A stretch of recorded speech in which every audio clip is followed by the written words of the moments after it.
Good evening, dear one. I'm so glad you've arrived. The world outside can rest for a while now. No lists, no clocks, no expectations. Just the hush of the room, the soft weight of the blanket, and a voice to keep you company as you drift. Tonight, we'll wander through quiet chemistry, the kind that hums beneath everything you feel, but rarely notice. The invisible work of your body and the night around it, molecules trading whispers, air thick with tiny exchanges that hold you steady between waking and sleep. It's a story made of silence and breath, of what happens when the world dims and the unseen begins to glow.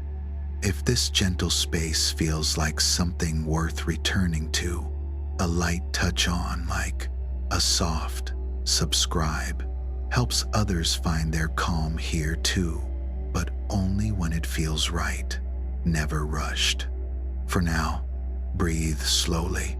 Let the day fall away like dust in a beam of light. You're safe, you're home, and the night is ready to begin its quiet work. When you close your eyes, the world does not disappear, it simply changes its texture. The room may seem still, but beneath that calm, everything is moving. Molecules whisper to one another in vibrations too small for your skin to feel, too quick for your eyes to see. Chemistry happens in the quiet, under the edge of perception, shaping every breath, every drop of rain, every flicker of warmth against your cheek. The things we touch and see are only a thin layer painted over an enormous, invisible conversation.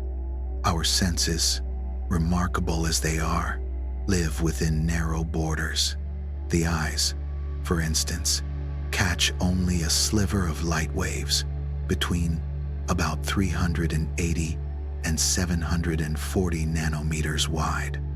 A small island of color floating in an ocean of wavelengths. Beyond it, ultraviolet light glows unseen. Infrared heat slips by unnoticed. Bees find flowers by their ultraviolet patterns. Snakes trace the warmth of their prey in the dark. But we, for all our intelligence, move through a modest spectrum of brightness, guided by what fits through the narrow window of human sight. Even the nose, so sensitive it can catch a trace of smoke or perfume in a room, has limits. It can recognize some compounds at just a few parts per billion, an invisible wisp that lingers like memory, yet it misses countless others. Oxygen, for instance, is invisible and odorless, though it fills every lungful we take and fuels each beat of the heart. Our skin, too, feels only the grandest gestures: smooth glass, coarse sand, the warmth of a mug. It cannot sense the hum of a single atom or the soft tremble of a lattice vibrating beneath its polish. The body was built for comfort, not for truth at the smallest scale. That is why the air feels empty when you hold your hand up to it. It isn't. The space around you is crowded thick with nitrogen, oxygen, argon, carbon dioxide, and drifting water vapor. Billions upon billions of molecules moving at hundreds of meters per second, colliding and rebounding in ceaseless motion. That motion gives rise to pressure, temperature, and weather, the breath and pulse of the sky. The stillness we sense is an illusion born of scale. Transparency is another form of hiding. When light passes cleanly through a material, instead of being absorbed or scattered, it tricks the eye into seeing nothing. The difference between a cloud and a window pane lies not in what they are made of, but in how they treat light. Tiny droplets inside a cloud scatter light in all directions, turning it white and full. Glass, with its ordered lattice, lets light glide through in a straight line, leaving only a faint reflection. The world's colors come from these small negotiations between matter and light. What is absorbed, what is transmitted, what is scattered away. Even things we call colorless have their quiet preferences. Water, pure and deep enough, wears a soft blue tint because it drinks the red part of the spectrum more easily. Air, too, though it seems clear, bends light's shorter blue waves more than the longer reds. That scattering fills the daytime sky with cerulean glow and softens it to gold when the sun sinks. The blue of the world is a chemical act on a planetary scale. But not all invisibility hides in light. Some hides in numbers. A few drops of dye in a wide lake vanish, not by disappearing, but by losing the strength of presence. The pigment is still there, but too diluted for the eye to grasp. The same happens to a perfume. One puff fills a room. Wait a little, and it fades, not because the molecules are gone, but because they have spread too thin for the nose to gather their message. This is the chemistry of invisibility, not absence, but dilution beyond awareness. Chemists describe such subtleties in parts per million, even parts per billion, a scale so fine that a single grain of sand among 1,000 tons of beach would match it. Yet the Earth's most vital workings unfold at that quiet level. Ozone, high in the sky, shielding life. Trace metals moving through the sea. Hormones drifting through bloodstreams. Invisible, yet indispensable. Time has its own kind of invisibility. Some reactions happen so slowly that they slip beneath notice. Iron rusts in the corner of a shed. Limestone yields to soft rain. Fallen leaves melt into soil. Each change is patient, so patient that the mind forgets it's happening. But if you could speed up time, the world would seem to breathe. Metals would fade, rocks would soften, oceans would shimmer with color as chemistry rewrote the surface of the planet. Stillness, it turns out, is just motion at a pace our senses cannot keep. Even the stone on a windowsill, the one that seems perfectly quiet, is a fever of vibration when seen up close. Its atoms stretch and contract trillions of times a second, sharing energy with passing waves of sound and light. To call it lifeless is only a shortcut, a way of admitting that we cannot see its dance. If our eyes could see carbon dioxide, every breath we exhaled would bloom in the air like a pale cloud, drifting and twirling through the room, mingling with laughter and thought. The chemistry of the invisible is the unseen worker of the visible world, carrying heat from a cooling cup, releasing aromas from bread, rusting metal, softening stone. Nothing is truly still. Even the clearest air and the purest glass are busy with motion. Atoms vibrate, light bends, molecules trade energy in a constant, silent dialogue. The visible is just the bright edge of a larger story. To understand the unseen is to admit that most of life happens just beyond our senses, not unreachable, merely unnoticed. The world doesn't need to shout to matter. When you breathe, when your fingers brush a surface, you are already part of an invisible exchange that never stops, an ongoing conversation between matter and energy, patient and precise. Air feels like nothing at all. You move through it as though it were empty, yet it is one of the most intricate chemical mixtures on Earth. Every breeze, every sigh, every curl of mist begins from it transparent, yet endlessly alive. If we could slow the world to the scale of molecules, the air would look like a grand ballroom. Billions of tiny dancers spinning, darting, colliding, separating again.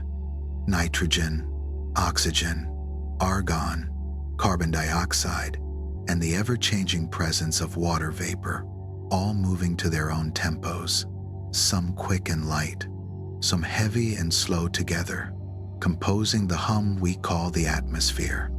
Though the mixture is complex, its recipe is simple: about 78% nitrogen, 21% oxygen, less than 1% argon, and a delicate trace, just a few hundredths of a percent, of carbon dioxide.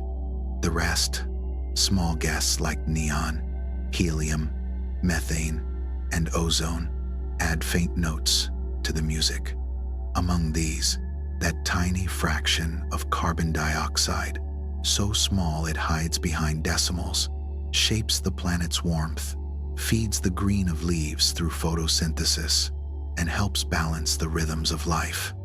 To a chemist, the air is a masterpiece of proportion. Nitrogen, the quiet majority, reigns with calm patience. Each of its molecules binds two atoms together with one of the strongest triple bonds known in nature. That strength makes nitrogen steady, almost stoic, a gentle background against which the rest of chemistry performs. It rarely reacts, and yet every living thing depends on the rare events that break its bond.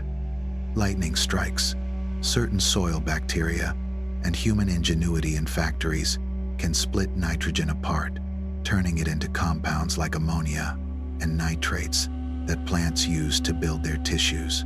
Without those occasional acts of molecular generosity, the world's green would fade and life's supply chains would falter. Oxygen, by contrast, is the extrovert of the atmosphere. Restless, eager, social, it seeks out partners everywhere. It burns in candles, fuels engines, and moves through your veins, driving the quiet combustion inside your cells. Each breath brings it in, and each exhale sends it back as carbon dioxide, the trace that tells the story of your living chemistry. The air you breathe out is warmer, moister, and about 4% richer in carbon dioxide than when it entered your lungs, a small signature of life at work. Argon stands apart, the watcher in the crowd. It belongs to the noble gases, content to remain aloof, almost inert. Argon atoms drift through the atmosphere unchanged, the same as they were when the planet was young. Each breath you take holds argon that may once have filled the lungs of ancient animals or the hollow chambers of old volcanoes. Argon never ages. It simply moves from one moment to another, unaltered and serene. Carbon dioxide, though scarce, is the planet's quiet moderator. Invisible to the eye, transparent to visible light, it nonetheless catches and holds the warmth of infrared radiation, keeping Earth from freezing over. Its balance is delicate. Too little, and the planet shivers. Too much, and it swelters. Yet it does more than govern climate. It feeds plants, builds sugars, and moves in slow cycles through oceans and soil. Each exhale of yours joins that ancient circuit, a molecule leaving your body only to be taken up by a leaf, transformed by sunlight, and returned again someday as breath. And then there is water vapor, the shapeshifter of the air. Its presence swells and fades with the weather, sometimes nearly absent, sometimes thick enough to bead on windows. Unlike nitrogen or oxygen, water vapor changes form easily, slipping between gas, liquid, and ice. It fuels clouds, rain, mist, and dew. When warm air rises and cools, it condenses into droplets, releasing hidden warmth that drives storms and winds. Even when invisible, it softens the air against your skin, cushions temperature changes, and carries the scent of rain before it falls. Humidity, the word we use so casually in forecasts, is pure chemistry in motion. It is the measure of how many water molecules drift among nitrogen and oxygen, holding and sharing heat. A humid night feels heavy not because the air is thick, but because water holds warmth tenderly, letting go of it slowly.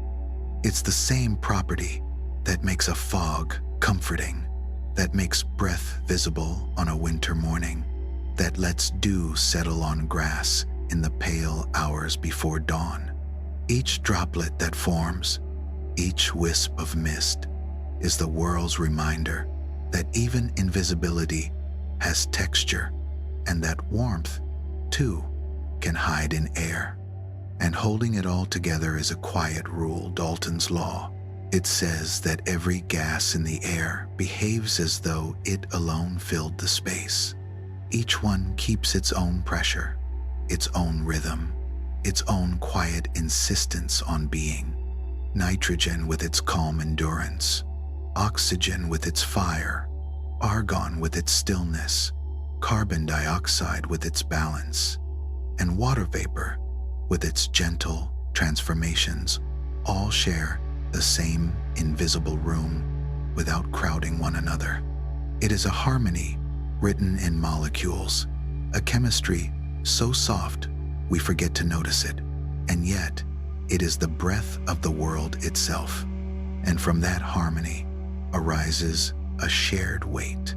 Each gas contributes its own small pressure, and together their separate pulses add up to the air's steady embrace. The atmosphere may feel weightless, yet every breath you take rests beneath an invisible ocean. Nitrogen, oxygen, argon, carbon dioxide, and the faint company of trace gases all press gently on the world, each paying its share of the total weight. At sea level, their combined pressure, about 101 kilopascals, is the soft but immense hand that keeps water from boiling in your glass, that fills your lungs without effort, that steadies the delicate machinery of life. Every molecule offers its quiet push, and without that balance, the world would come undone. Even the air inside a still room is never still. With every breath you release, you alter it. Exhaled air carries water, vapor, and carbon dioxide, and faint traces of acetone, ethanol, and other products of your body's internal chemistry. Those molecules drift outward and vanish from notice, mixing invisibly with the surrounding atmosphere through diffusion. If a shaft of sunlight happens to slip through the window, you may catch dust motes turning in the beam.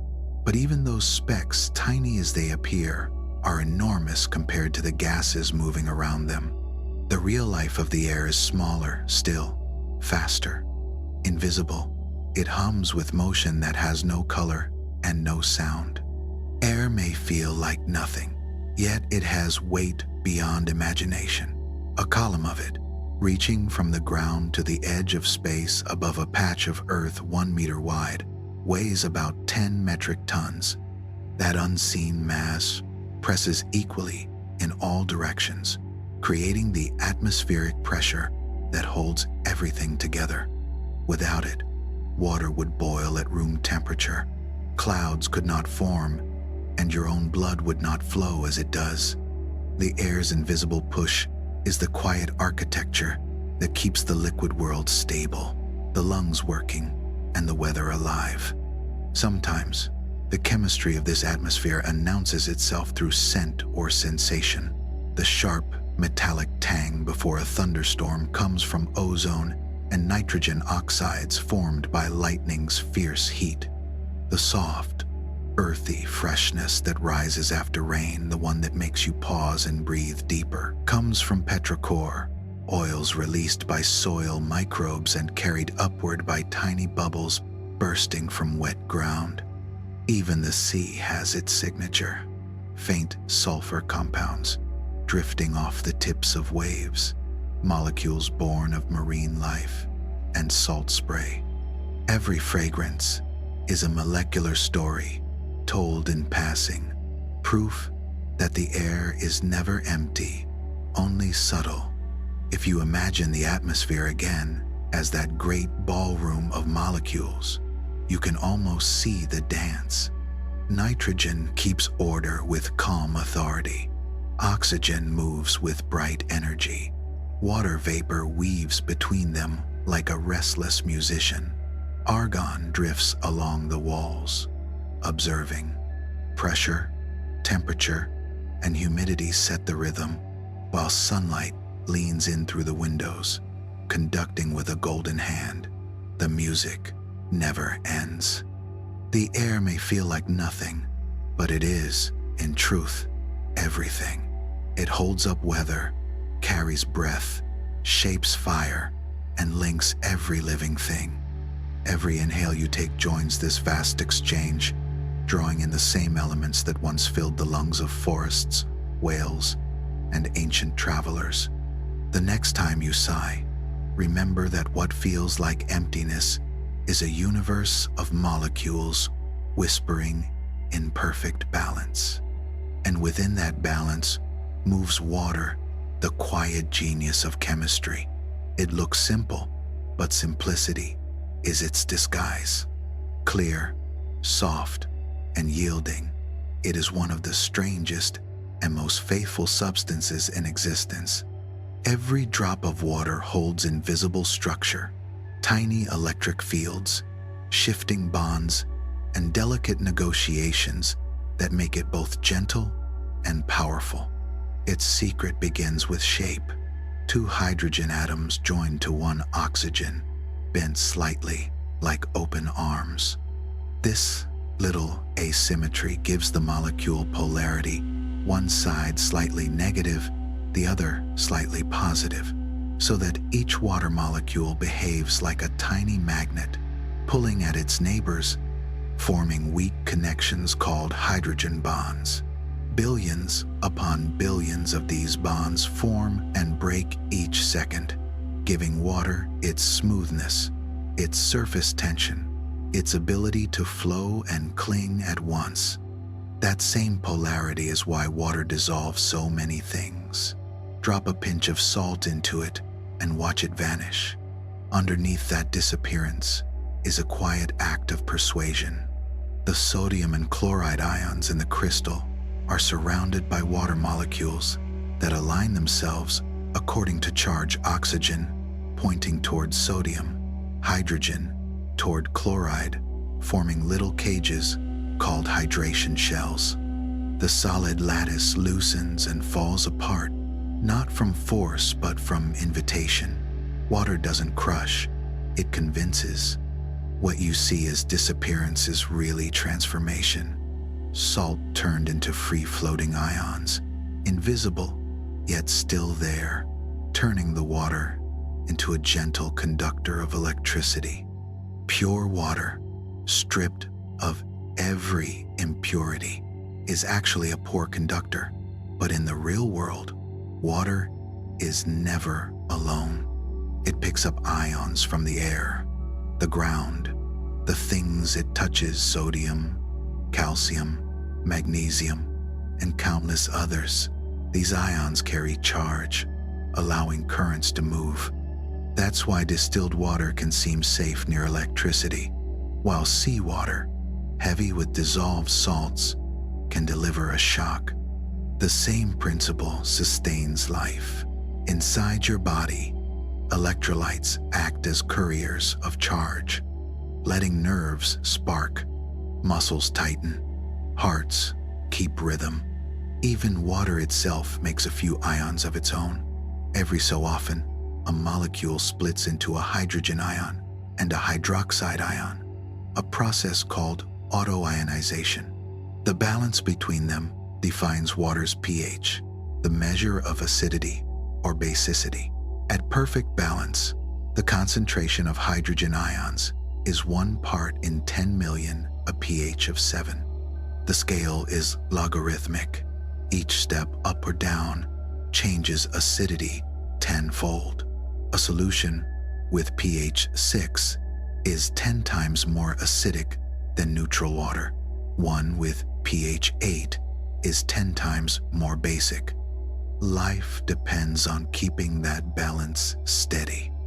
Inside your body, enzymes work only within a narrow pH range. Even a small drift can fold or warp them, halting vital reactions. Human blood stays around 7.4, stray too far, and the machinery falters. Thankfully, nature employs gentle guardians called buffers. A buffer is a mixture that resists sudden change, a system that says, let's not overreact.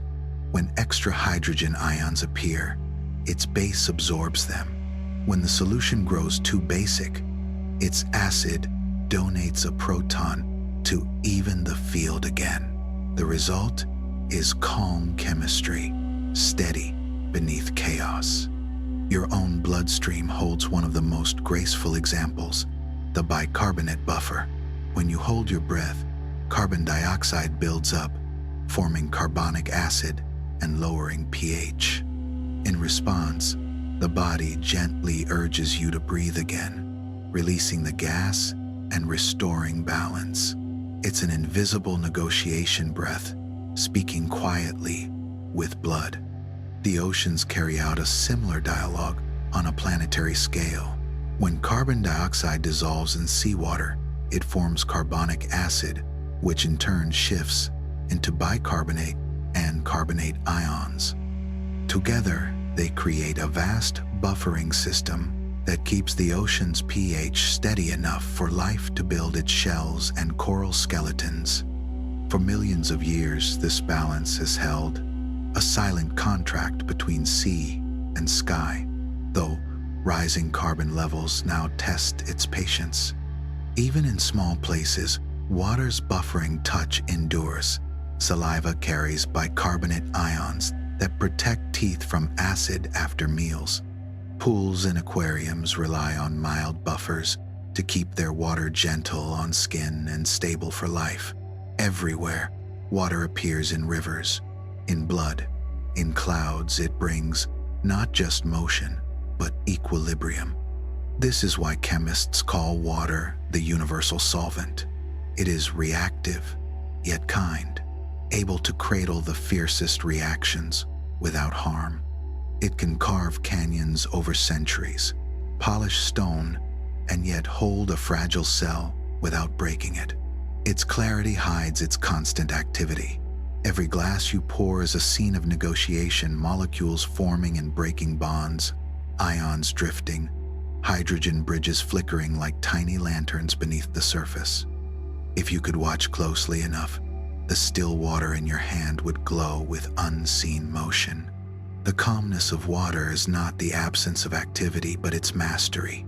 Within that transparency lies a discipline of balance so complete it feels like peace.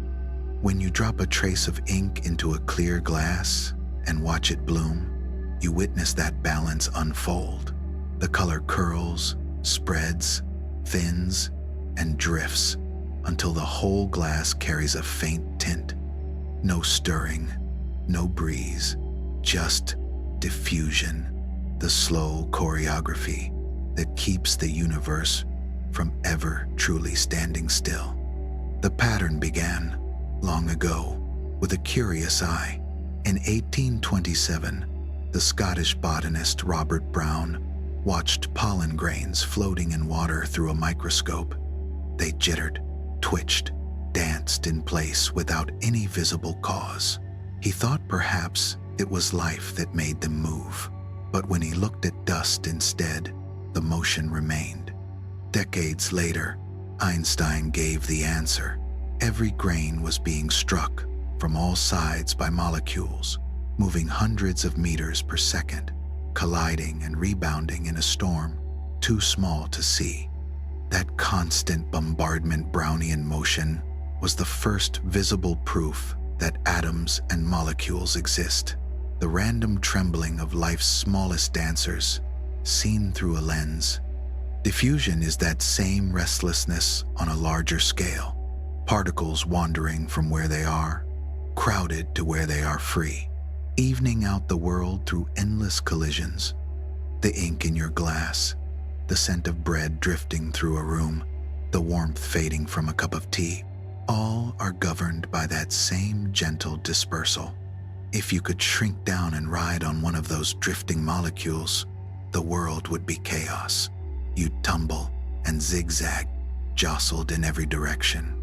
But from above, in the language of averages, that chaos becomes calm.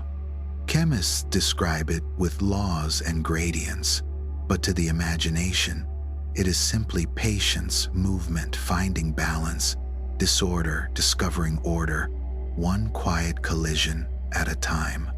And beneath that patient motion lies the heartbeat of it all temperature. Diffusion happens because molecules never truly rest. They move, collide, and exchange energy.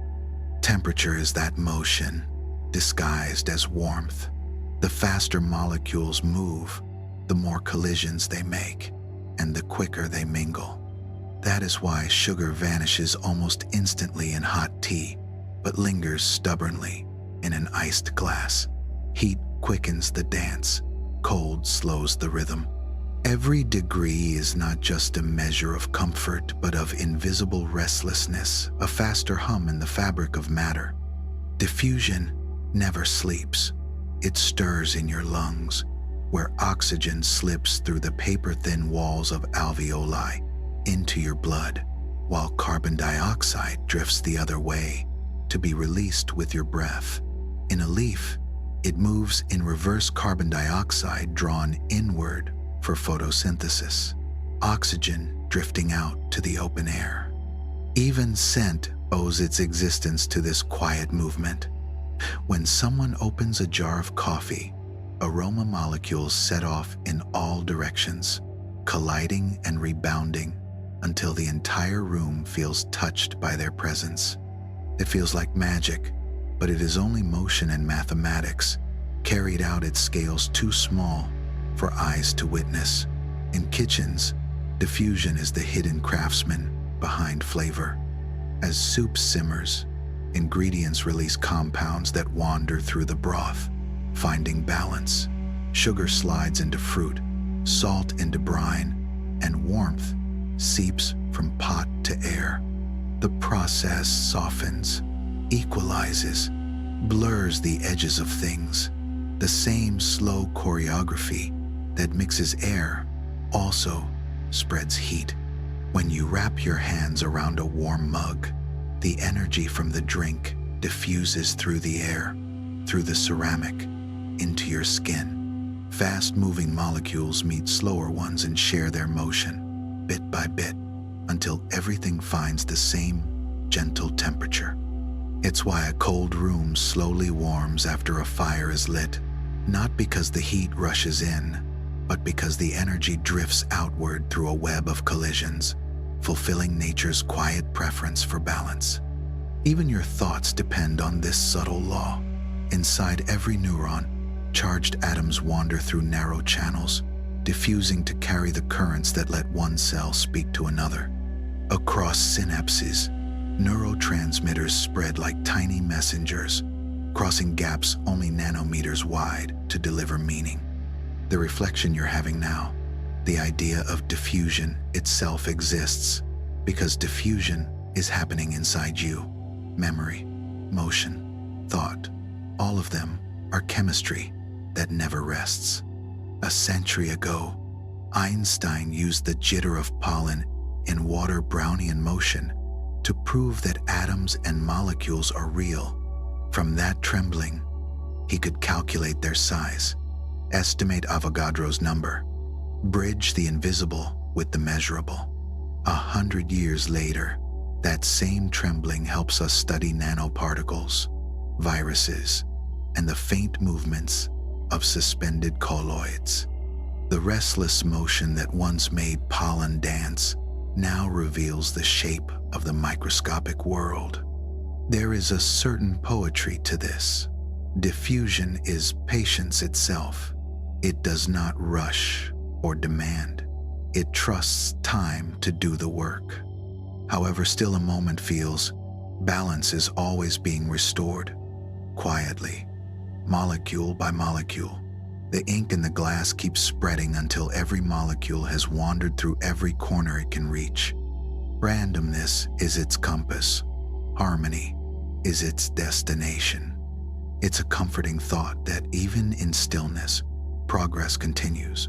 The same slow diffusion that softens air also smooths the boundaries between stars, blending starlight across the universe. Everywhere, the restless seeks calm, and calm gives way to motion again. Things move until they find balance. That is the rule, both humble and vast. When you see steam curling from a cup or scent drifting through a room, you are watching the gentlest kind of movement the planet knows. Molecules wandering without design, achieving order by accident, harmony by persistence. Like ideas spreading through the mind, diffusion leaves no trace of its path, only the calm that comes when everything has found its place. Nature, for all its turbulence, has a deep affection for equilibrium. Push it one way, and it leans back the other, always negotiating its way toward peace. In chemistry, this quiet dialogue between change and stability is called equilibrium. It is not a frozen stillness, but a living balance, a tug of war perfectly matched on both sides. Every chemical reaction walks this double path. In one direction, reactants combine to form products. In the other, those products can break apart again, reforming what came before. At first, the forward reaction may rush ahead, building new molecules with enthusiasm. But as products accumulate, some begin to drift backward, undoing progress. Over time, the two sides settle into rhythm, their rates equal. Molecules continue trading places, yet the overall composition no longer changes.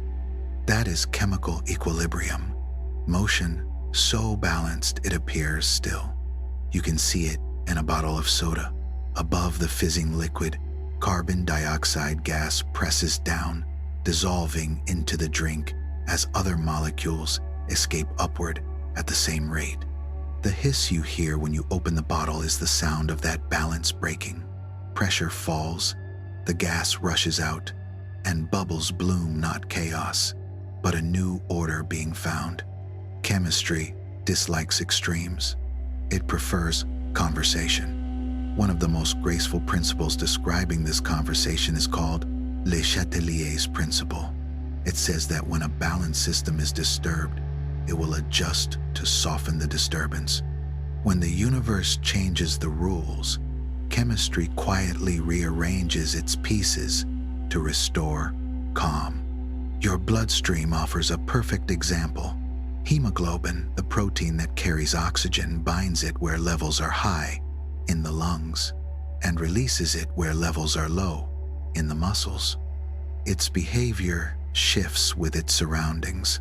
When carbon dioxide rises or acidity increases, hemoglobin's grip on oxygen loosens. When the air clears again, it holds tighter. Every breath you take is an act of equilibrium, binding and releasing, holding and letting go, moment by moment. The oceans perform the same balancing act on a planetary scale. When carbon dioxide dissolves in seawater, it forms carbonic acid, which then breaks into bicarbonate and carbonate ions. Together, these reactions form a buffer that steadies the ocean's pH. If more carbon dioxide enters, some remains as gas, some converts to acid, and some transforms into solid shells of calcium carbonate. This quiet web has protected marine life for millions of years, allowing fragile corals and shells to endure. But as carbon builds in the air, the balance grows more fragile, and the ocean sighs under the strain. Even small gestures echo this universal pattern. When you breathe through a straw into a glass of water, carbon dioxide dissolves and lowers the pH slightly. Leave it alone, and the gas escapes again, restoring neutrality. Open a bottle of ammonia cleaner, and the sharp smell spreads as vapor escapes from solution. Close it, and the gas dissolves back, the balance restored. The world is full of these tiny reversible reactions, moments of chemistry finding its quiet center. Chemists capture this relationship with a number called the equilibrium constant, K. It tells how much a reaction favors one side or the other. A large K means the products prevail. A small one means the reactants hold their ground. These numbers may seem abstract, but they guide everything from the formation of clouds to the chemistry that keeps our metabolism alive. They are the hidden weights on nature's scales, ensuring that the conversation between matter and energy never grows too loud. Equilibrium gives chemistry its patience. Imagine two equal crowds on a suspension bridge, pulling in opposite directions with perfect balance. The bridge doesn't collapse or sway wildly. It hangs in quiet tension. That invisible steadiness is what holds the chemical world together. It isn't a standstill, it's harmony in motion. Temperature and pressure can nudge that harmony, tilting the balance gently. Warm a system, and it leans toward reactions that absorb heat. Cool it, and it favors those that release it. That is why dissolving sugar or salt happens faster in warm water. The added energy helps molecules climb the hill of reaction more easily. Compress a gas, and equilibrium shifts toward fewer gas molecules, easing the pressure. These adjustments happen smoothly, instinctively, like nature exhaling after a deep breath. The atmosphere itself is a vast equilibrium. Oxygen and carbon dioxide flow between air, ocean, and living things, maintaining the cycle of breathing and photosynthesis. Plants draw in carbon dioxide and release oxygen. Animals trade it back. The balance sways, but never collapses. The air you exhale tonight may join a leaf's photosynthesis within days, becoming part of the planet's unbroken loop. Even solid matter seeks its own form of peace. Iron, exposed to air and moisture, forms rust, a slow dialogue between metal, water, and oxygen. Over time, a thin crust develops, and under the right conditions, that layer becomes protective, halting further corrosion. Tarnish on silver does the same. Every surface eventually finds the place where reaction and resistance are equal, where desire meets rest. There is comfort in knowing that everything seeks this kind of balance. From teacups to oceans, from bloodstreams to galaxies, nature dislikes being out of tune, pushed too far, and it gently pushes back. Disturb the calm, and chemistry will whisper it back into order. This is not just stability, it is resilience. It is the reason bodies recover, ecosystems heal, and life persists amid change. Equilibrium is not silence. It is motion perfectly balanced.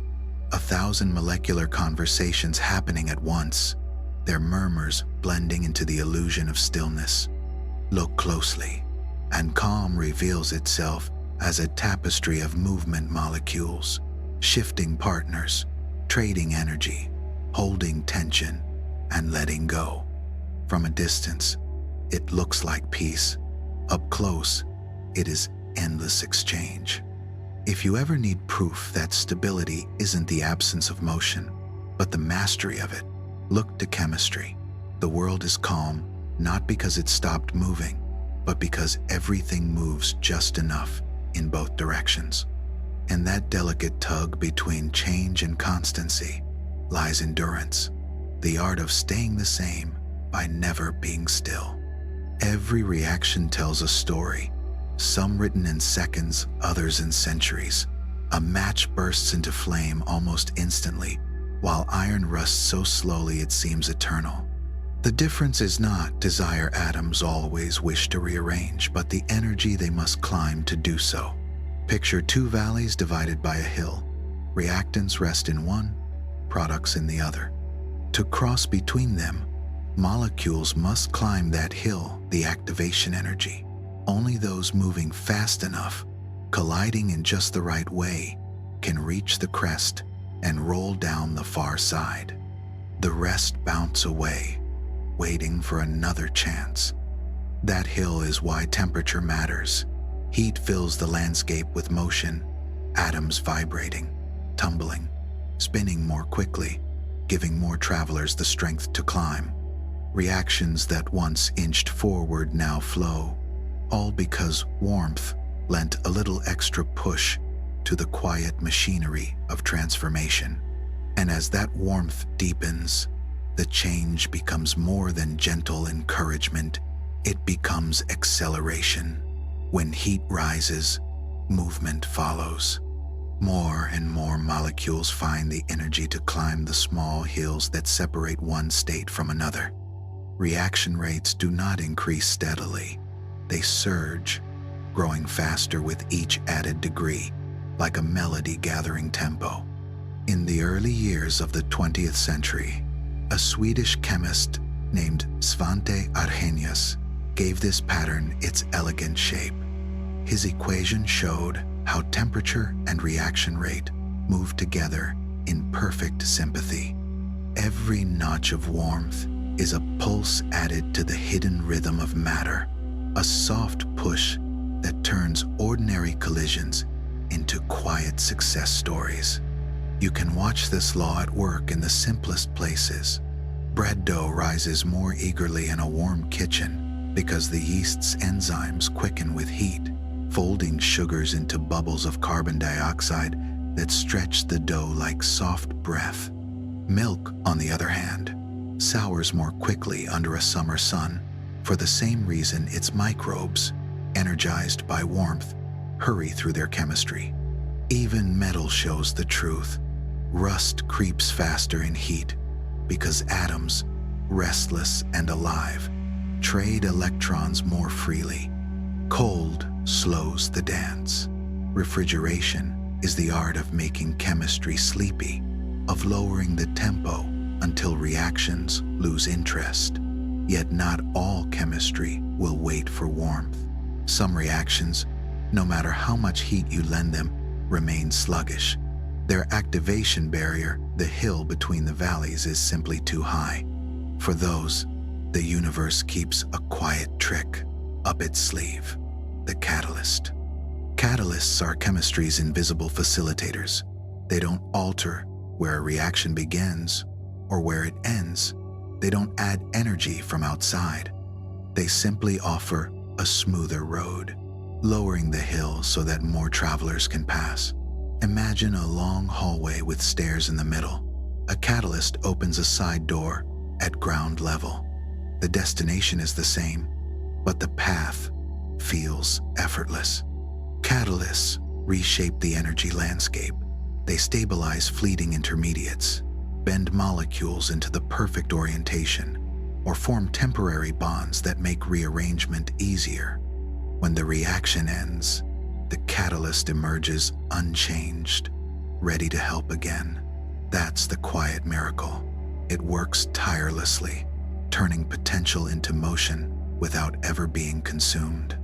Nature learned this art long before we did. Inside every cell, armies of catalysts, called enzymes, choreograph the chemistry of life.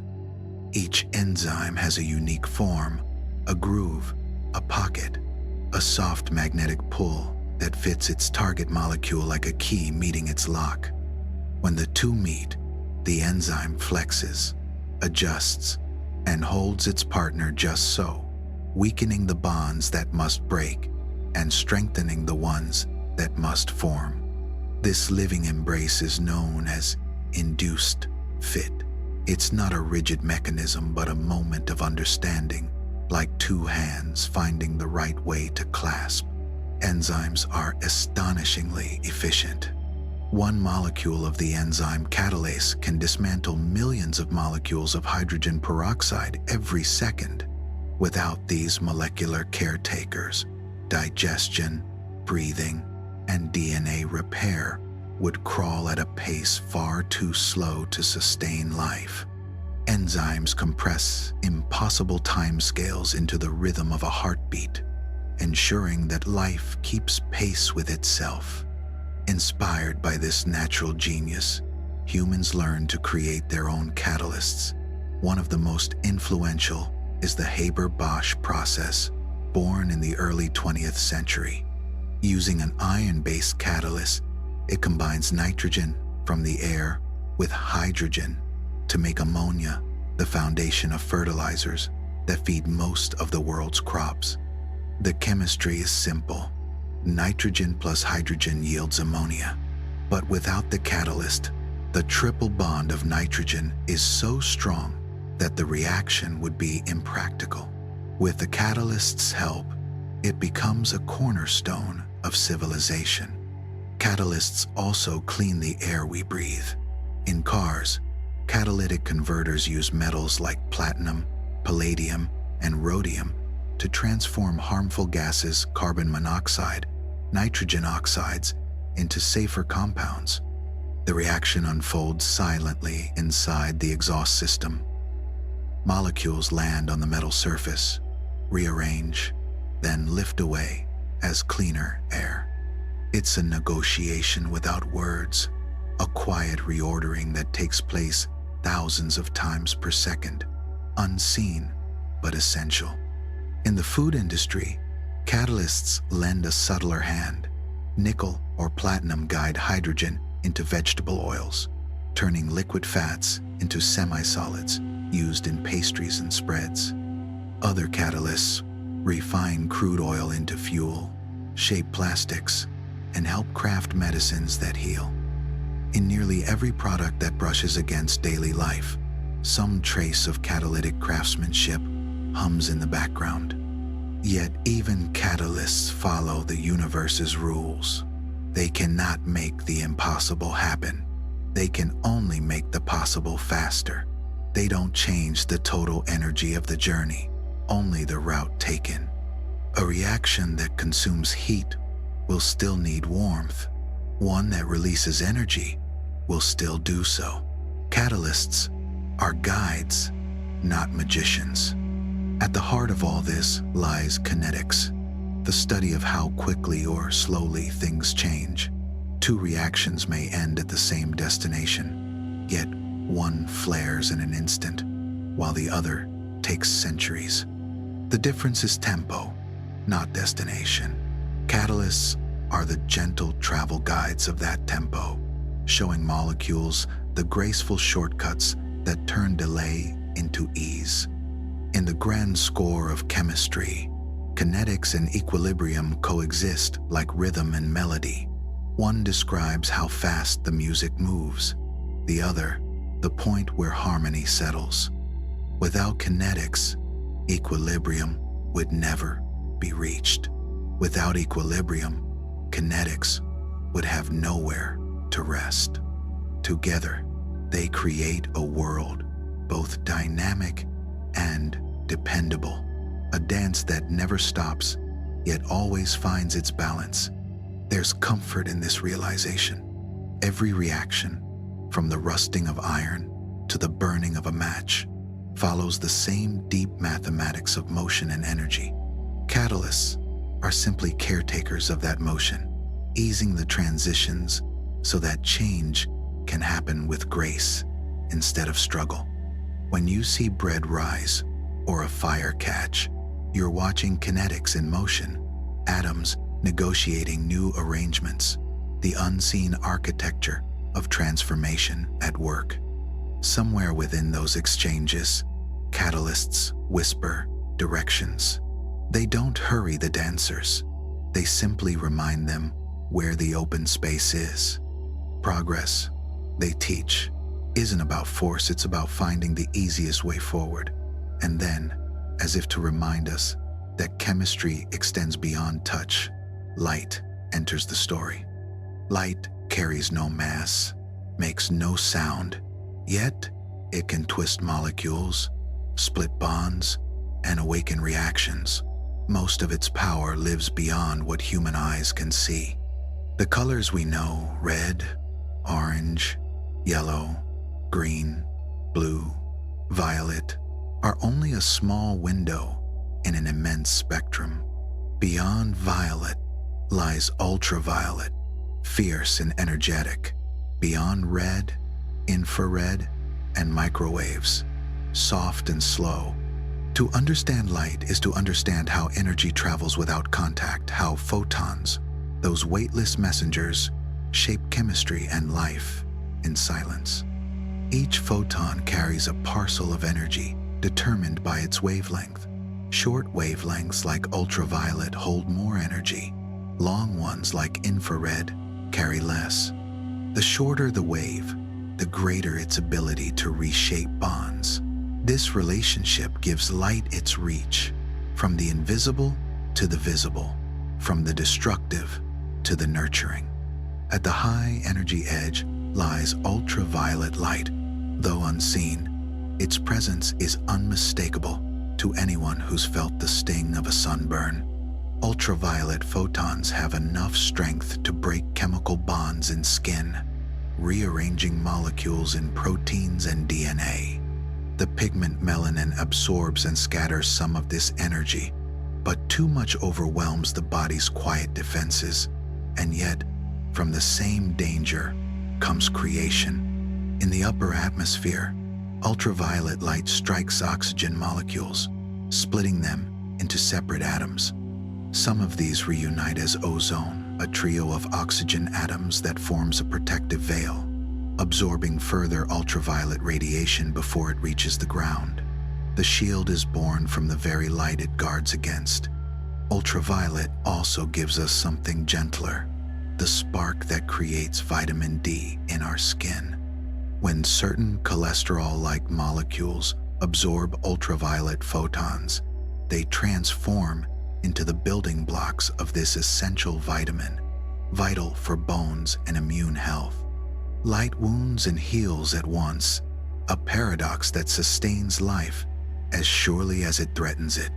Slide down the spectrum into visible and near-infrared light, and the energy softens into the range that nourishes the world. Here, photosynthesis takes the stage. Chlorophyll, the green pigment in leaves, drinks in red and blue light while reflecting the green we see.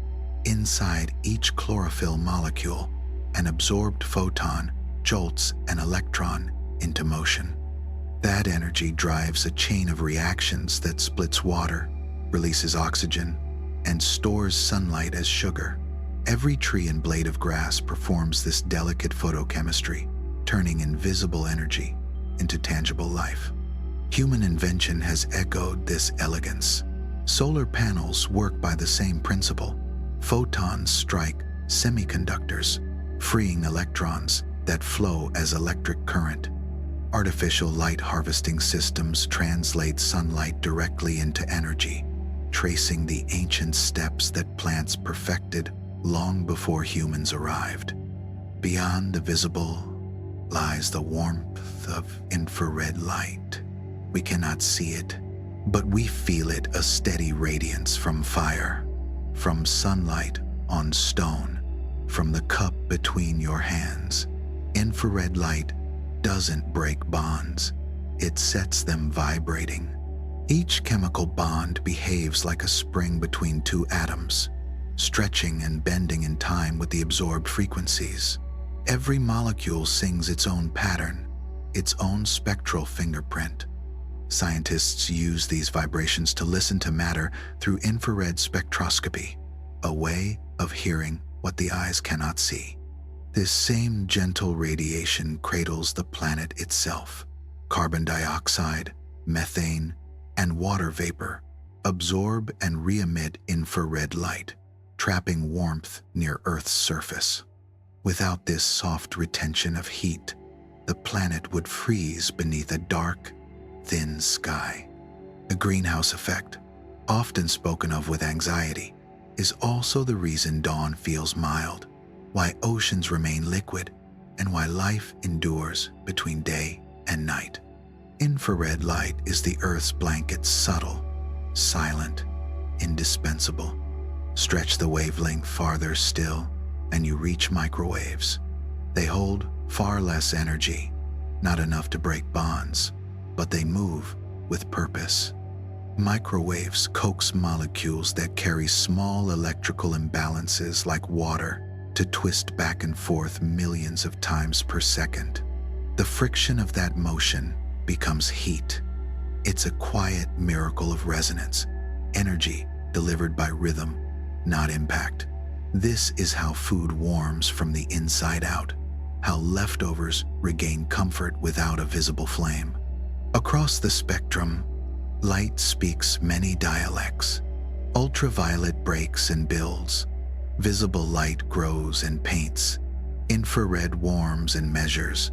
Microwaves hum and persuade. Together they weave the world's invisible fabric, energy passing seamlessly from brightness to warmth, from motion to rest. There's a kind of poetry in how light moves through everything. It threads through air and glass, scatters in raindrops to make rainbows, slips into skin deep enough to stir the chemistry of life.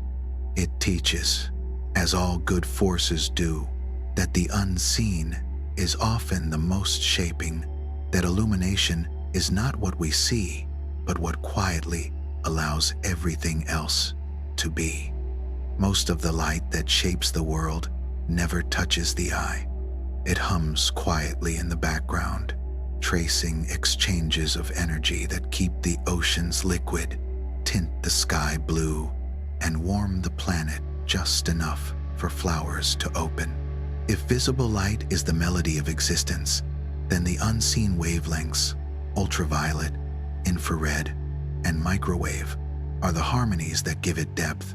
They remind us that what we perceive is only a sliver of the full song.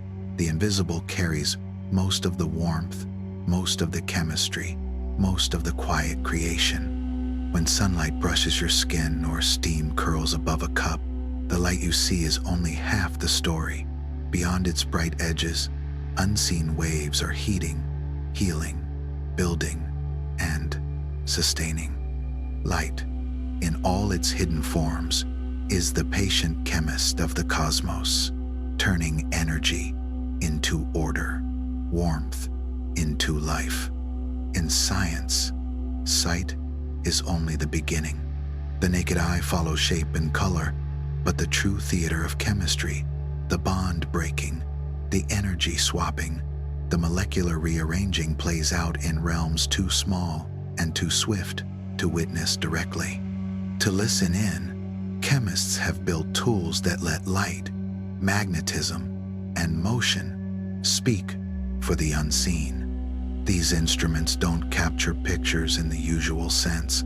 They translate behavior into patterns, lines, and peaks, a language of resonance that reveals what atoms are doing when no one can see them.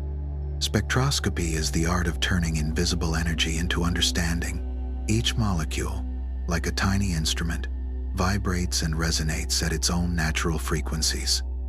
When light passes through matter and you measure what returns, you get a fingerprint of those vibrations. From that pattern, chemists can tell not only which elements are present, but how they're bound, what shapes they form, and even how they move. It is the chemistry of listening rather than looking. Infrared spectroscopy is one of the gentlest forms of this listening. Every chemical bond acts like a miniature spring between two atoms. When infrared light passes through, certain wavelengths are absorbed to make those springs stretch or bend. Each bond, carbon-hydrogen, carbon-oxygen, nitrogen-hydrogen, responds at slightly different frequencies. The result appears as a spectrum of dips and valleys, each marking a specific vibration. By reading those valleys, a trained chemist can reconstruct the structure of a molecule, the way a musician can name a chord from only a few notes. Raman spectroscopy offers a complementary voice. Instead of measuring which light gets absorbed, it listens to how light scatters. When a beam of pure light, often from a laser, touches a molecule, most photons bounce back unchanged. But a small few lose or gain energy as they brush against molecular vibrations, returning slightly shifted in wavelength. Those subtle shifts create a second fingerprint, mirroring the infrared one, but seen from another angle. Raman spectroscopy is especially kind to fragile materials, paintings, fibers, living cells, because it can probe without harm, capturing their song without touching the instrument. Higher in energy sits ultraviolet and visible spectroscopy, where photons excite electrons instead of vibrations. When light passes through a colored compound, some wavelengths are absorbed, others reflected or transmitted. This pattern tells the story of electronic structure, the arrangement of electrons within atoms and molecules. Transition metals, dyes, and pigments owe their colors to these tiny leaps of electrons. A chemist can tell copper from cobalt by the subtle difference in the light they swallow. The same principle that tints sunglasses in daily life measures concentration in the lab. The darker the absorption, the more molecules present. Then there is fluorescence, the gentle afterglow of energy returned. Certain molecules, after absorbing ultraviolet light, release it again at a longer wavelength, often visible as soft blue or green luminescence. Under a microscope, glowing cells are not magic, they are chemistry, revealing itself. Molecules translating invisible energy into visible light. Fluorescent spectroscopy can trace single molecules, map pollutants, or follow the motion of life itself inside a cell. Each glow is a tiny confession of energy, gained and given back. Beyond light, chemists use magnetism to listen. Nuclear magnetic resonance spectroscopy, NMR, uses powerful magnetic fields to study the delicate spins of atomic nuclei. When placed in such a field, atoms like hydrogen or carbon 1, 3 align with or against it. A pulse of radio waves nudges them. As they relax, they emit faint signals that depend on their surroundings. These signals form a map of connections, how atoms link, who their neighbors are, what shape they build together. NMR is slow, deliberate, and infinitely revealing. From the simplest molecule to proteins made of thousands of atoms, it can sketch structures no microscope could ever see. Another quiet detective, mass spectrometry, relies on motion instead of light or magnetism. It turns molecules into charged particles, accelerates them through an electric field, and sorts them by weight. Lighter ions travel faster, heavier ones lag behind, and detectors record their arrivals as peaks on a graph. Each peak marks a specific fragment or molecular mass, allowing scientists to piece together the original form. It's molecular archaeology, reading the broken pieces to reveal the whole. Modern instruments are so sensitive they can detect one contaminant molecule among billions, finding the chemical equivalent of a single drop of dye in an Olympic-sized pool. All these techniques share a common challenge: hearing the true signal amid the noise.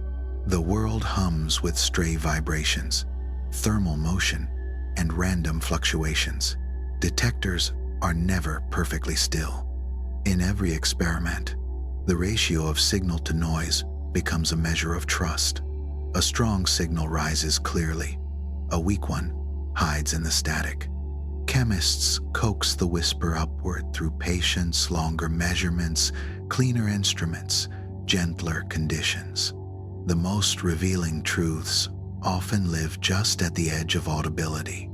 Calibration becomes its own ritual. Instruments are tested with known standards, reference samples whose properties are certain so that the unknown can be trusted. A blank measurement is always taken first to see what nothing looks like. Subtracting that background lets the real pattern emerge. It's a quiet mindfulness, acknowledging the noise before listening for meaning. Uncertainty in this kind of work is not a flaw, but a companion. Every measurement carries a margin of doubt, and precision comes from understanding that doubt rather than denying it. Repeat a result enough times, and noise becomes clarity. A peak that appears again and again transforms from question to truth. Precision is not about perfection, it's about knowing the shape of your errors well enough to trust what remains. Modern spectroscopy has grown so sensitive, it can uncover things never meant to be found. Testing drinking water might reveal a pollutant at a few parts per billion, a single drop in a lake. Yet the instrument sees it, translating that faint chemical whisper into a sharp peak on a glowing screen. Such sensitivity protects health and deepens our sense of connection to the chemistry surrounding us. There is a meditative rhythm to this work. Instruments hum softly. Samples rest in clear glass cuvettes. Data appears one line at a time, as if written by an invisible hand. The chemist waits, listens, interprets. The reward is knowledge drawn from whispers and understanding born not of sight, but of patience. To see the unseen is to accept that light and matter speak a language of probability and nuance. Each spectrum, each curve of light and shadow, is a message from molecules we will never touch or see directly. They remind us that invisibility is not absence. With the right kind of listening, even the faintest murmur becomes a revelation. And yet, chemistry's conversation with the invisible doesn't end with instruments. It continues every moment you breathe. Smell is the oldest of the senses, and perhaps the most intimate. Long before eyes could form images or ears could hear, early life was already listening through chemistry, detecting traces of food, danger, or companionship drifting in water or air. Every breath you take carries an invisible library of molecules. Your brain reads them and turns them into memories, feelings, places. A single inhalation can pull decades forward in a heartbeat. Chemistry becomes story, and the nose its storyteller. For a molecule to be smelled, it must be light enough to travel. Volatility is the passport of scent. A perfect perfume molecule lives in balance, neither too heavy to lift from its source nor too soluble in water to linger in the air. Once airborne, these wandering molecules follow the current of your breath, curling through narrow passages until they reach a small patch of tissue high inside the nose, the olfactory epithelium. There, around 400 kinds of receptors wait, each one folded into a unique shape. When a molecule fits, like a key finding its lock, an electrical signal flickers and races to the brain. Each scent creates not one signal, but a pattern, a chord of chemical notes. Every molecule can trigger several receptors. Every receptor can respond to many molecules. The result is a vast combinatorial code, a symphony played by chemistry itself. The smell of rain, of grass, of smoke or spice, each arises from a unique harmony of signals. And because the olfactory centers connect directly to the brain's emotional core, Scent bypasses logic entirely. It dives straight into memory. A few stray molecules can summon childhood summers, an old kitchen, a person you once loved. You don't choose to remember. The chemistry remembers for you. The smell of rain, petrichor, is among the most beloved of all. It begins with soil bacteria that during long dry spells produce a compound called geosmin. When rain finally falls, droplets strike the ground and trap tiny air bubbles that burst upward, carrying the geosmin into the air. The human nose is astonishingly sensitive to it, able to detect it at concentrations so small they verge on the impossible. The freshness after rainfall is, at heart, a trace of life made airborne, microbes, announcing renewal through the language of scent. The human nose can sense geosmin at astonishingly low levels, just a few parts per trillion. That means a single drop in an Olympic-sized pool could be enough for you to notice. When you breathe in that earthy freshness after rain, you're reading a quiet message from the soil, a whisper that the world has been watered again. It's life announcing renewal through chemistry. The scent of cut grass tells another story. When a blade is broken by mower, hoof, or hungry insect, the plant releases a blend of small molecules known as green leaf volatiles, short-chain alcohols, aldehydes, and esters. They are not accidents. These compounds act as signals, warning nearby plants and summoning helpful insects that prey on herbivores. To the human mind, though, the same chemistry becomes nostalgia, the smell of summer, sunlight, and life. What for the plant is a cry of defense, we interpret as comfort. That's the strange empathy of chemistry. And then there's the smell of baking bread, that quiet miracle that makes a house feel alive. As dough meets heat, a cascade of reactions begins, the Maillard reaction, a rich network of exchanges between sugars and amino acids. Hundreds of new compounds bloom, pyrazines, aldehydes, furans, each adding a note to the warm golden scent that drifts through the room. What we experience as home and nourishment is, at its heart, a molecular symphony tuned precisely to human memory. The smell reaches the same regions of the brain that hold safety, satisfaction, and love. Bread is chemistry remembering us back. Citrus tells a livelier tale. Peel an orange and the air fills with bright molecules, limonene, pinene, tiny bursts of terpenes released from the fruit's pressurized oil glands. They leap into the air, evaporating in an instant, flooding your senses with freshness. Limonene alone, simple as it is, carries a profound psychological signal. Its molecular shape triggers receptors that the brain interprets as clean, light, and happy. That's why so many soaps, sprays, and cleaners mimic the scent of citrus. To your neurons, natural or synthetic makes no difference. The same key fits the same lock. Scent, in that way, is chemistry's democracy. Every molecule gets a fair chance to tell its story. All these fragrances arise from the same principles, the chemistry of volatility and the biology of pattern detection. But what they mean, what they feel like, is entirely human. A smell is never just a molecule. It's a union of chemistry, memory, and context. The same smoke that feels cozy by a campfire can alarm you in a kitchen. The molecules haven't changed, only their story in your mind. Perfumers, those careful interpreters of scent, have spent lifetimes learning to weave these stories deliberately.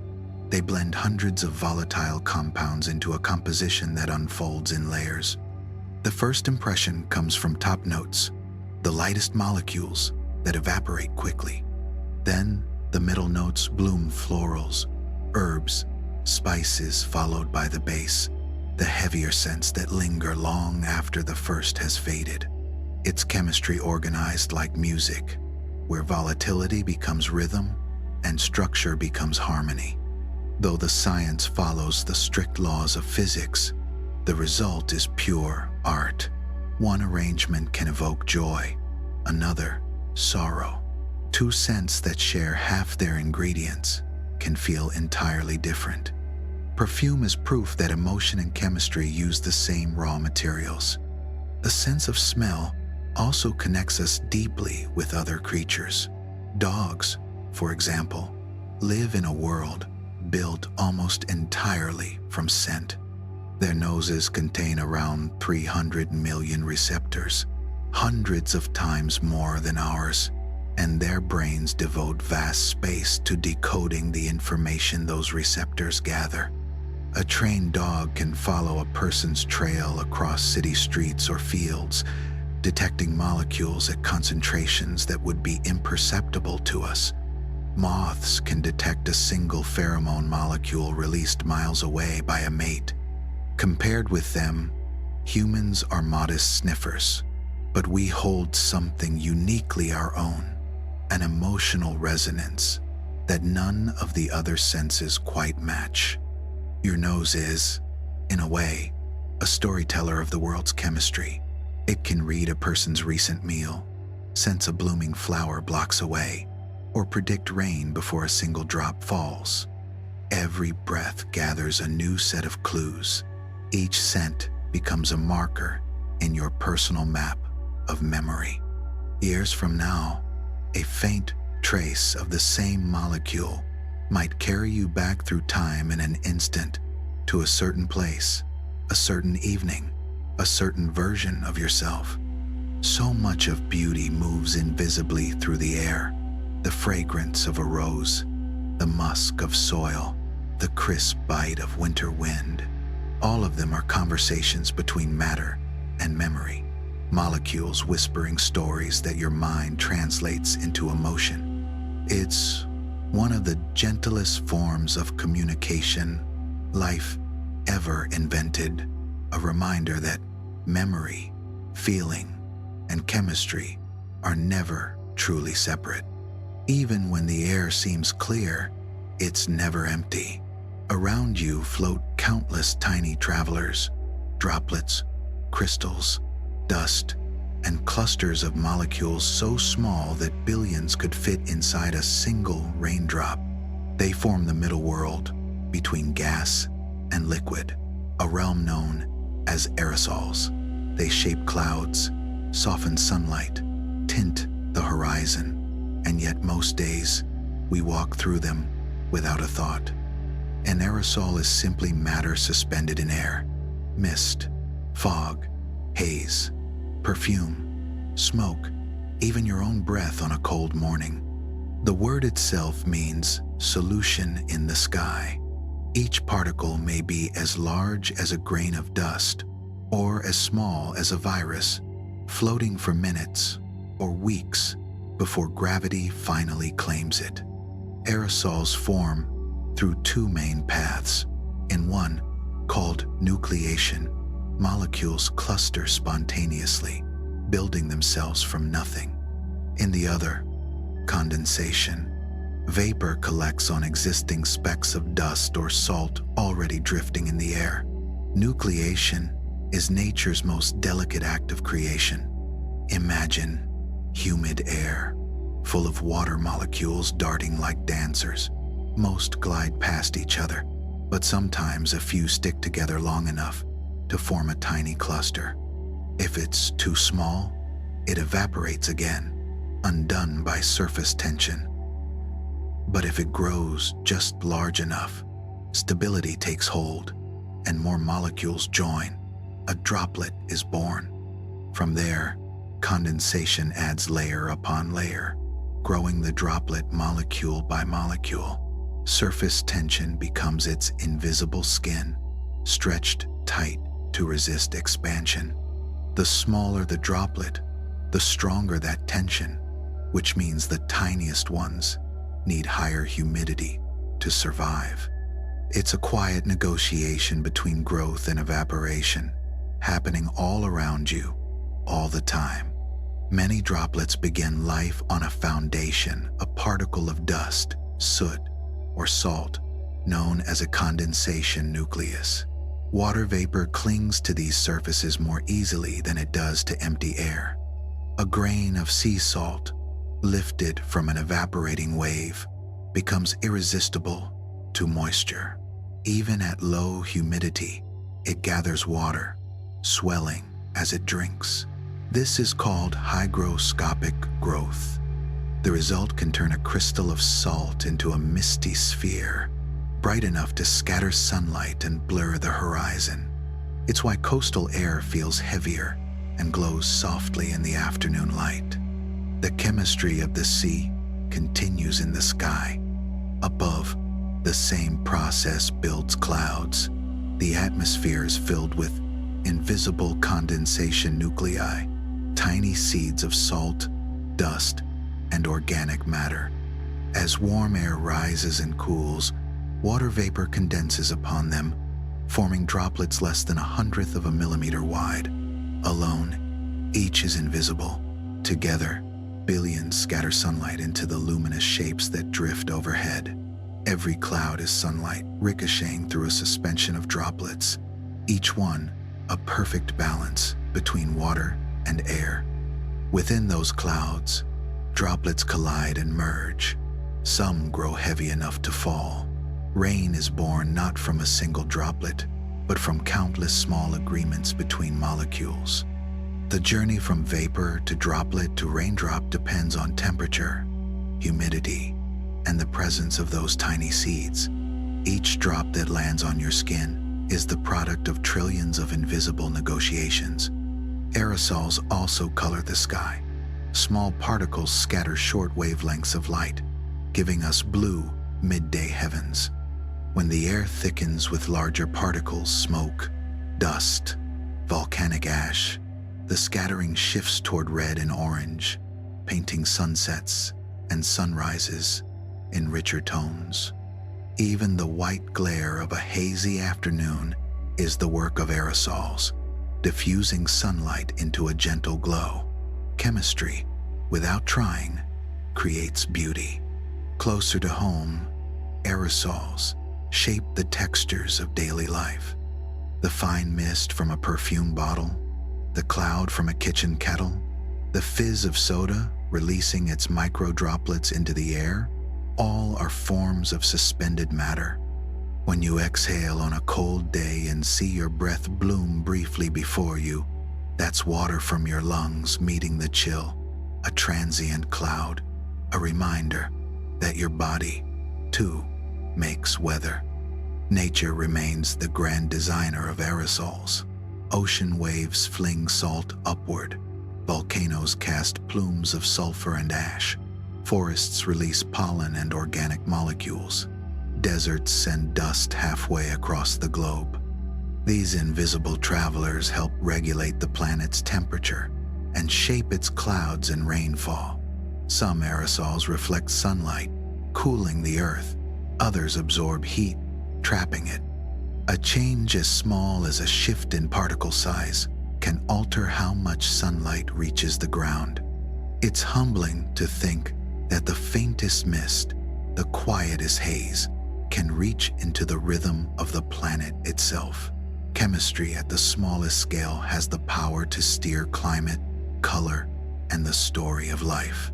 Aerosols are neither solid nor liquid, neither fixed nor fleeting. They hover between worlds, proving that even in the gentlest suspension of air, the universe is still at work, endlessly blending, balancing, and breathing. Fog is perhaps the most graceful of all clouds.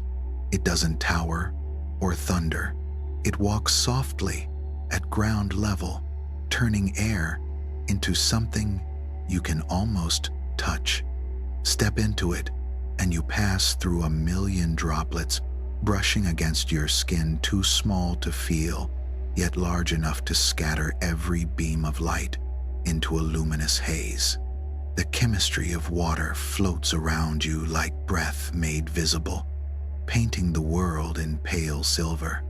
Hills, trees, and houses fade into soft silhouettes, and even sound grows quiet, as if air itself were thinking. Yet even the simplest fog hides astonishing complexity. Each droplet carries its own miniature universe, tiny solutions of dissolved gases, trace ions, and organic molecules collected from the air. Inside these droplets, reactions bloom in secret. Acids form, pollutants transform, and ions trade partners with neighboring particles. The fog breathes. By the time the sun warms it away, its chemistry has shifted, and so has the air it touched. Aerosols remind us that the world is built not on sharp boundaries, but on gradients. There's no firm line between solid and gas, between sky and sea, or between weather and chemistry. Everything mingles and drifts, from the faint mist of perfume to the vast towers of storm clouds. These fleeting formations link the intimate with the immense.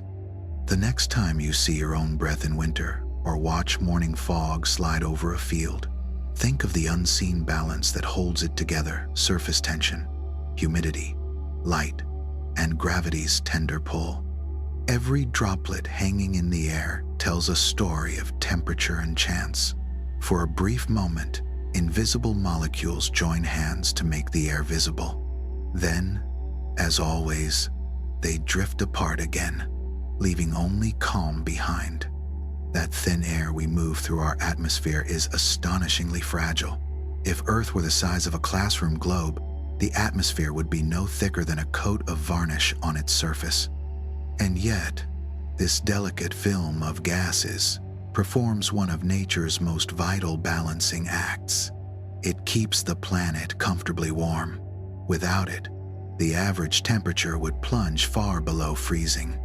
The oceans would harden into ice, and life, at least as we know it, would vanish. The secret of that warmth lies in chemistry, invisible to the eye, a quiet conversation between light and molecules called the greenhouse effect. At first glance, the air seems transparent. Sunlight pours through it freely, a flood of visible and ultraviolet light that bathes the planet. The ground, the oceans, the forests all absorb this energy and later release it again, not as visible light, but as infrared radiation, a longer, slower wave that carries heat. If all that infrared light escaped unhindered into space, the Earth would cool as fast as it warms. But certain gases catch some of that outgoing energy, absorb it, and return part of it downward, creating a soft, breathable blanket that keeps water liquid and life steady. These greenhouse gases make up only a sliver of the air. The major components, nitrogen, oxygen, and argon, are mostly spectators. Their molecular shapes are too symmetrical. They don't create the tiny electric fields needed to interact with infrared light. Heat slips through them, untouched, like wind through an open window. But others, carbon dioxide, water vapor, methane, nitrous oxide, have more intricate geometries. Their atoms move asymmetrically, bending and stretching in ways that let them catch and hold specific frequencies of infrared energy. Each molecule resonates with its own voice, absorbing warmth at certain wavelengths, like instruments tuned to distinct notes in a hidden symphony. Water vapor is the most abundant and versatile of these. Its bonds bend, twist, and vibrate across a wide range of frequencies, capturing heat from many parts of the spectrum. Carbon dioxide, though far less common, fills in where water leaves gaps, absorbing in what scientists poetically call the atmospheric windows, the bands of infrared light that would otherwise escape freely to space. Methane and nitrous oxide add their own faint harmonies, each absorbing in slightly different regions. Together, they weave an invisible filter through which energy flows, slowed but never stopped. This system's beauty lies in its balance. During the day, sunlight pours in. At night, infrared light radiates outward. Greenhouse gases slow that outward flow, ensuring that not all the day's warmth vanishes at once. The result is a steady rhythm, a planet breathing in energy and exhaling it again with patient moderation. This natural insulation keeps Earth about 33 degrees Celsius warmer than it would be without an atmosphere, a difference that makes oceans possible and valleys green. Our neighboring worlds show what happens when the balance tips. The moon, naked to space, swings between blistering days and freezing nights, hundreds of degrees apart. Venus, shrouded in carbon dioxide, traps almost all its heat, its surface hot enough to melt lead. Earth sits delicately in between, wrapped in a blanket mostly comfortable, though growing a little thicker with time. Scientists speak of this balance in terms of radiative, forcing the difference between energy coming in and energy going out. When more energy is retained, forcing is positive. When more escapes, it's negative. Greenhouse gases tip the scale toward retention by absorbing outgoing infrared and re-emitting some back downward. The effect builds slowly, like adding layers to a quilt. The warmth doesn't arrive all at once. It accumulates, year by year, as the planet adjusts its equilibrium. Water vapor adds a feedback of its own. Warm air holds more moisture, and moisture itself is a greenhouse gas. The more the air warms, the more vapor it gathers, amplifying the effect. It's not the spark but the echo that strengthens the song. Clouds complicate the pattern further. Thin, high clouds act like additional blankets, trapping heat, while thick, low ones reflect sunlight back to space, cooling the ground.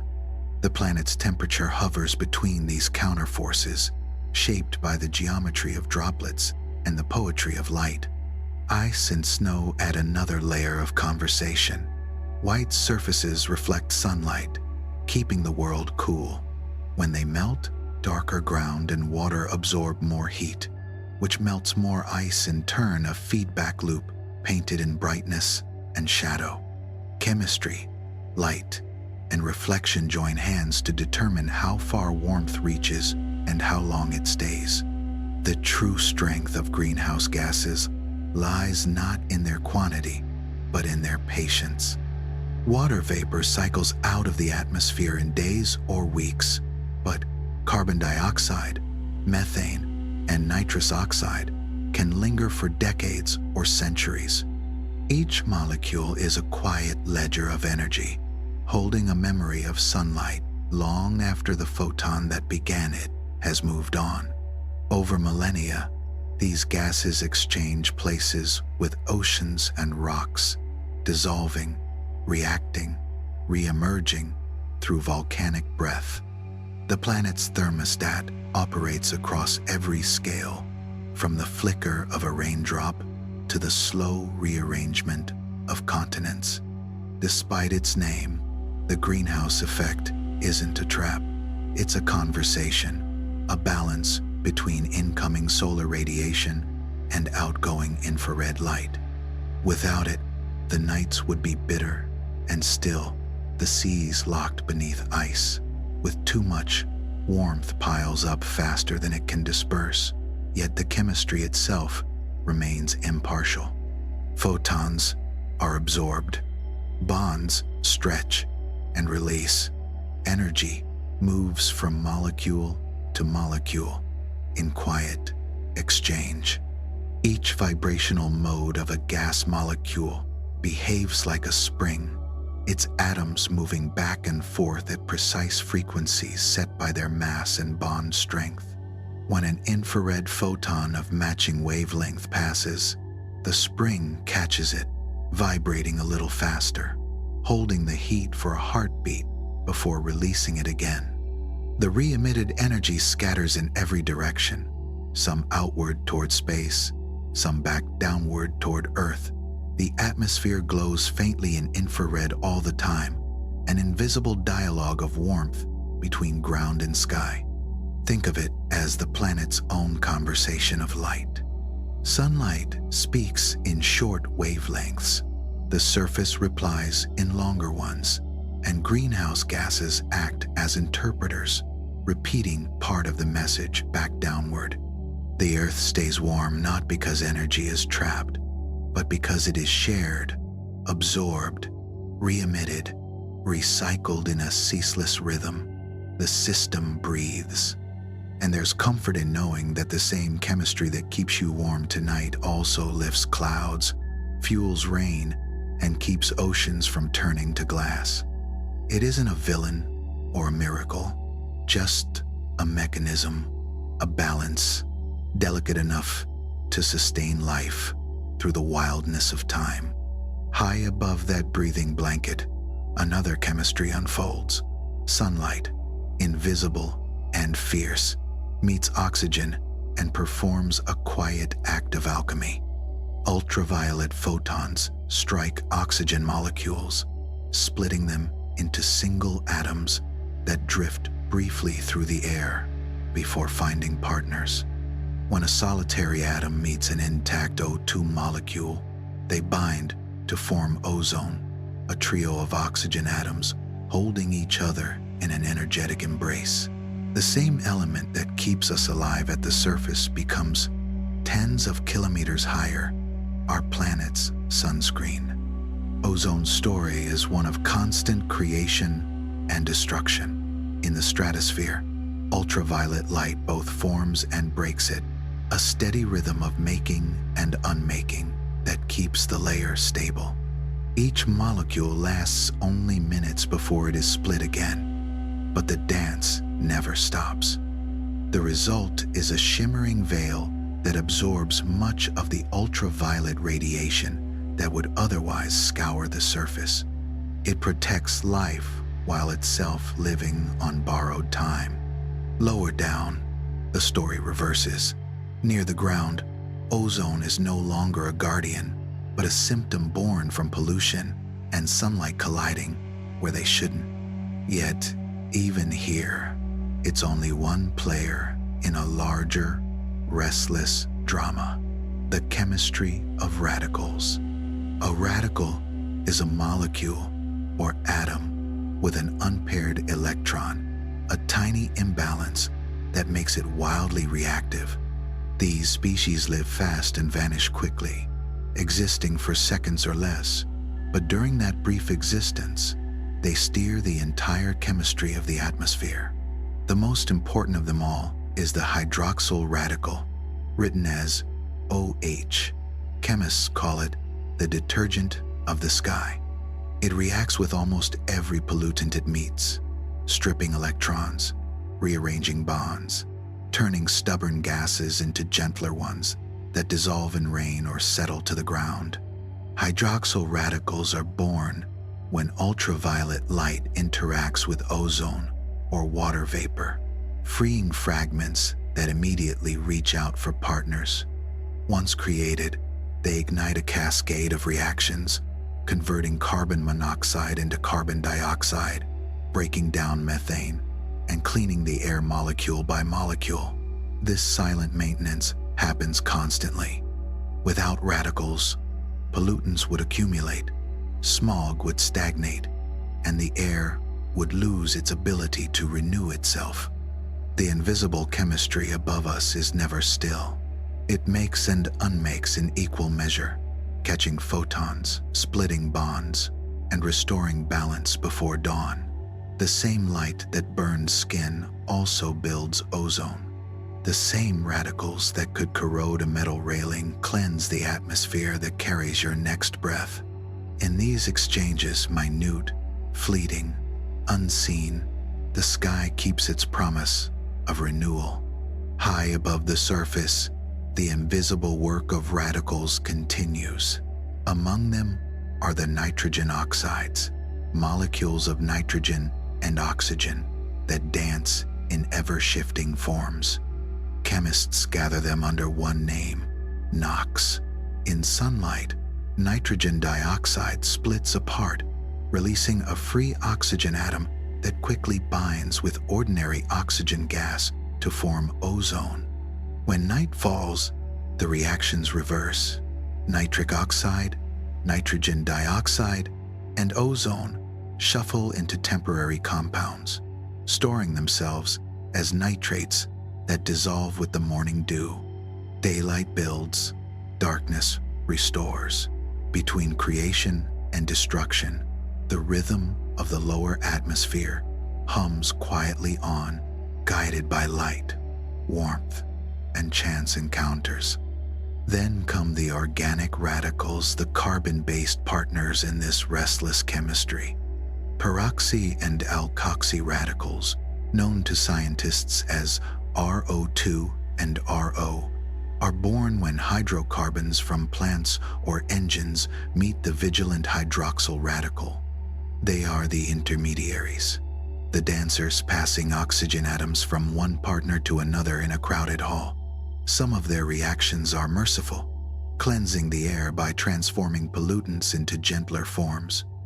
Others feed the haze, crafting ozone or fine particles that tint the sky. The result depends on a delicate balance: how much sunlight is present, how much nitrogen oxide, how many reactive molecules waiting for a partner. The air's chemistry is not a single chain of cause and effect, but a network shifting, intersecting, endlessly adjusting with every sunrise. Radicals, for all their chaos, are caretakers. They are the dancers who clean while moving, sweeping away what the world no longer needs. Each exists for only an instant, but together they maintain the clarity of the sky.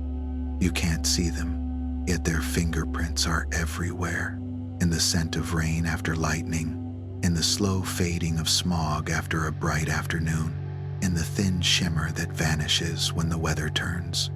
Lightning itself is one of the sky's most dramatic chemists. In a bolt hotter than the surface of the sun, nitrogen and oxygen molecules are torn apart and recombined into nitrogen oxides. Those oxides drift downward, transforming again into nitrates that fall with the rain, nourishing soil as natural fertilizer. In seconds, the atmosphere flashes from calm to chaos and back again, stability briefly undone to renew itself. The life of a radical is shorter than a breath. A hydroxyl radical may live less than a second before reacting with something nearby, yet multiply that moment by billions upon billions, and the effect becomes vast. Every instant, countless radicals are at work, transforming gases, taming toxins, and preserving the air we rely on. They are invisible stewards, chemistry's most tireless laborers, working faster than any eye or instrument could ever follow. Sometimes, this invisible work becomes visible. Smog is what happens when chemistry steps into the light. In cities, morning begins with engines and exhaust, filling the air with nitrogen oxides and volatile organic compounds. As the sun climbs, photons and radicals awaken, rearranging those pollutants into ozone, peroxides, and a fine suspension of particles. By afternoon, a bluish haze hangs above the streets, a delicate fog of molecules caught between transformation and rest. When night falls and the sun withdraws its energy, the reactions slow and the city exhales. The radicals settle, waiting for morning to summon them again. Smog, though often seen as a symptom of harm, is also a conversation still in progress. Every molecule of ozone or peroxide within it belongs to a chain that will end, sooner or later, in something stable: carbon dioxide, water, nitrates, dust. The system leans toward balance even in its turbulence. What we see as pollution is chemistry still writing its equations, not yet finished. Far above the cities, ozone chemistry follows its own patient rhythm. High-energy ultraviolet light splits oxygen molecules apart, while slightly gentler photons knit them back together as ozone. Creation and destruction happen almost equally, maintaining a shield around the planet that softens the harshest sunlight. The balance is so precise that the introduction of just a few new radicals, chlorine or bromine from human-made compounds, for instance, can tilt it, hastening ozone's decay.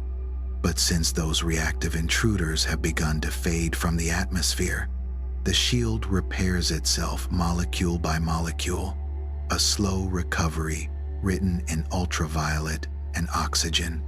All of this, the radicals, the ozone, the haze, the rain is motion. Molecules collide, split, and reform in endless repetition. The sky is never still. It is a living chemical network, flickering with reactions that last mere moments, yet sustain a steady whole. Ozone forms and fades, radicals flare and vanish, and still the air remains breathable, the light gentle. Stability in the atmosphere is not silence, it is balance, born of ceaseless change. Transparency, that quiet grace we take for granted, might seem like the absence of substance, yet it is one of nature's greatest achievements. For light to pass through matter untouched, atoms must cooperate with extraordinary precision. They must hold their electrons tightly enough that photons can't stick, but not so tightly that light scatters away. The result is a miracle of restraint. Glass that looks like nothing, water that hides its presence, crystals that vanish when submerged in oil. Seeing through something, it turns out, is never simple. It's chemistry and geometry in perfect harmony. When light meets matter, one of three things happens. It is absorbed, scattered, or transmitted. Absorption occurs when the photon's energy matches the gap needed to move an electron to a higher level. Scattering happens when light ricochets off irregularities, sending itself in many directions. Transmission, the rarest of the three, is when neither wins. The light passes through almost untouched, guided, but not broken. Transparency is not emptiness, it is balance. The moment matter says to light, "You may pass, but gently." The key lies in the arrangement of electrons. In atoms and molecules, electrons occupy discrete energy levels.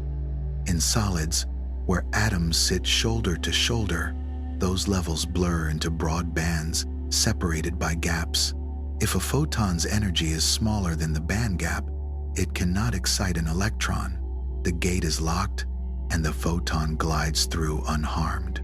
If the photon carries more energy than the gap allows, it excites the electron and is absorbed.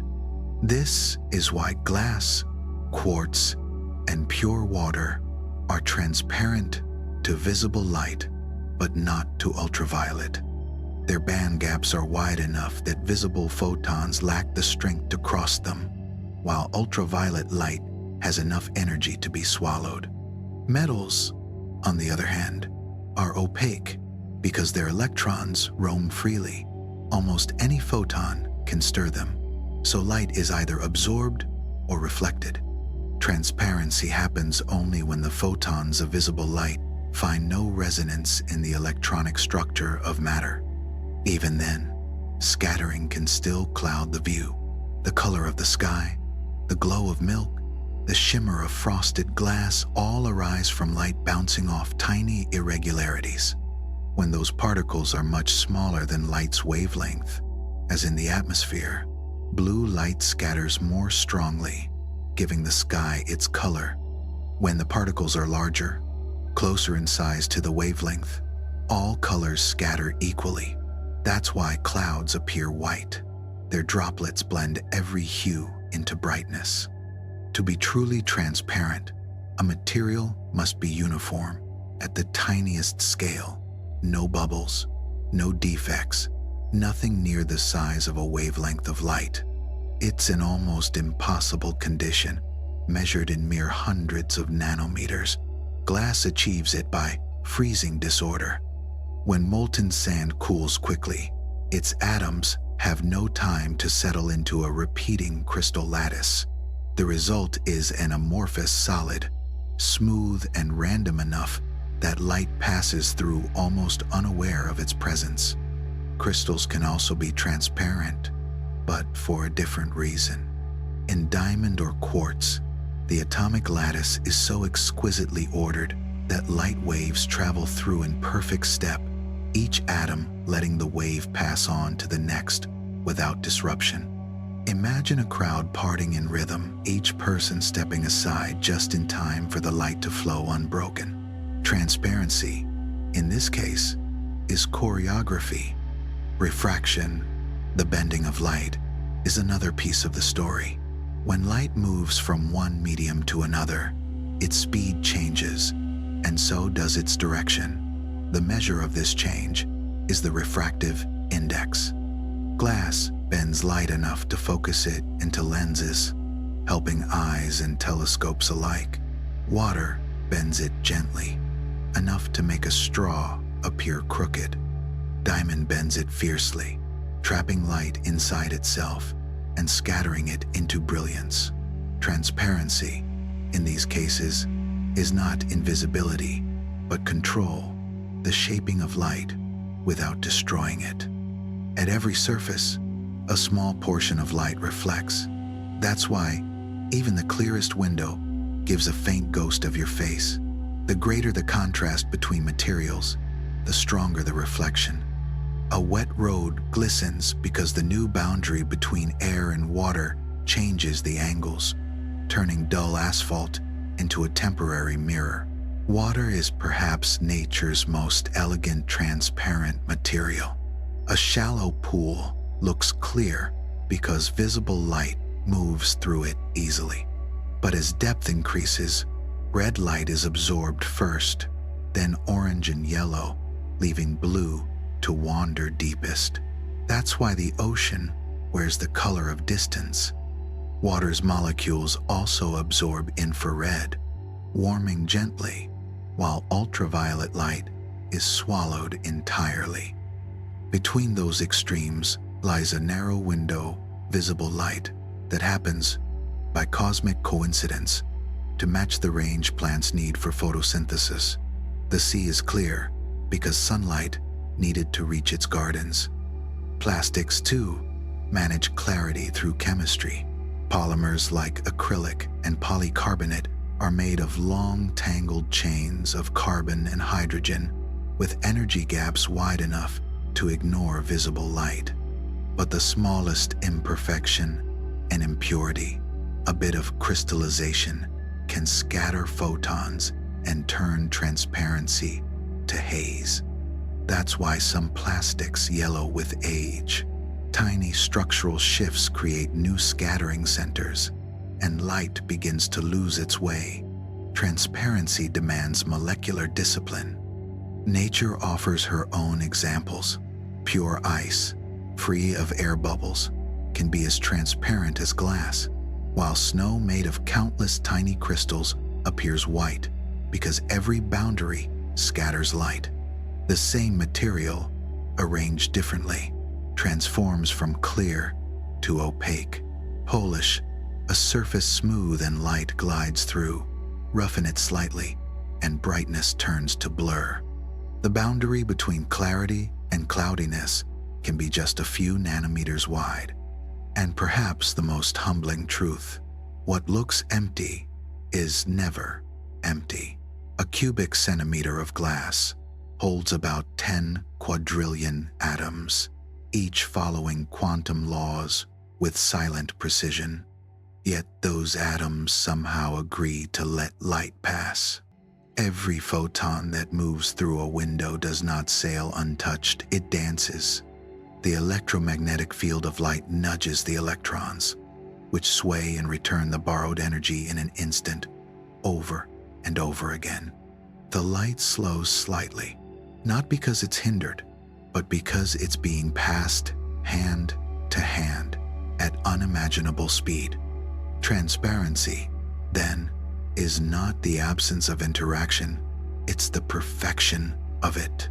Matter and light, exchanging energy with impeccable timing, never breaking rhythm. The next time you look through a window or down into clear water, remember that the clarity before you is not emptiness, it is cooperation. The glass doesn't ignore the light, it negotiates with it. It bends, delays, and releases it, shaping brightness without claiming it. Diamonds dazzle by scattering. Water soothes by letting light glide. Glass hums quietly with restraint. Transparency is the art of letting light through while holding form. A quiet agreement between photons and matter that allows the world beyond to be seen. For most of human history, transparency was a gift of nature, something to be found, not made. Clear quartz, still water, and glass were the closest things to invisibility the world offered. They revealed without altering, allowed light through without fuss. It took millennia for humans to realize that transparency itself could be engineered, that the quiet passage of light could be shaped, guided, or even hidden. Where nature achieved clarity through simplicity, we have begun to chase invisibility through precision. The modern age of optics is built on that pursuit. From nanoparticles smaller than bacteria to metamaterials patterned finer than the wavelength of light, scientists now sculpt the unseen. The goal is no longer merely to let light pass, but to command it to bend, trap, or erase it. It's as if humanity has tried to outdo glass at its own serene craft. At the heart of this revolution lies nanophotonics, the study of how light behaves when it meets matter on the scale of nanometers, a billionth of a meter. On this scale, the familiar rules of reflection and refraction give way to strange new effects. Materials stop acting like their bulk selves and begin to develop personalities of their own. Gold, which seems immutable in its warm luster, turns ruby red when reduced to particles only a few dozen atoms wide. The cause is plasmonic resonance, the collective oscillation of free electrons in a metal nanoparticle when struck by light. Every color of light shakes those electrons differently, depending on the size and shape of the particle. Some wavelengths are absorbed, others reflected, giving rise to vivid hues. Medieval artisans discovered this long before science caught up. The stained glass windows that glow red and yellow in old cathedrals owe their radiance to tiny gold and silver particles suspended in the glass. They were early nanotechnologists without knowing it. Now, scientists can tune those same effects with deliberate precision. By adjusting a particle's size, geometry, and composition, they can dictate exactly which wavelengths of light it embraces or ignores. The results are breathtakingly useful. Plasmonic nanoparticles can convert light into heat so efficiently that doctors now use them to target and destroy cancer cells, warming them from within. At the other end of the spectrum, these same particles can funnel light into spaces smaller than its own wavelength, amplifying signals for sensors delicate enough to detect a single molecule. What was once the accidental beauty of stained glass has become the engineered choreography of electrons. Beyond metal nanoparticles lie quantum dots, tiny semiconductor crystals whose behavior is ruled not by classical chemistry but by quantum mechanics.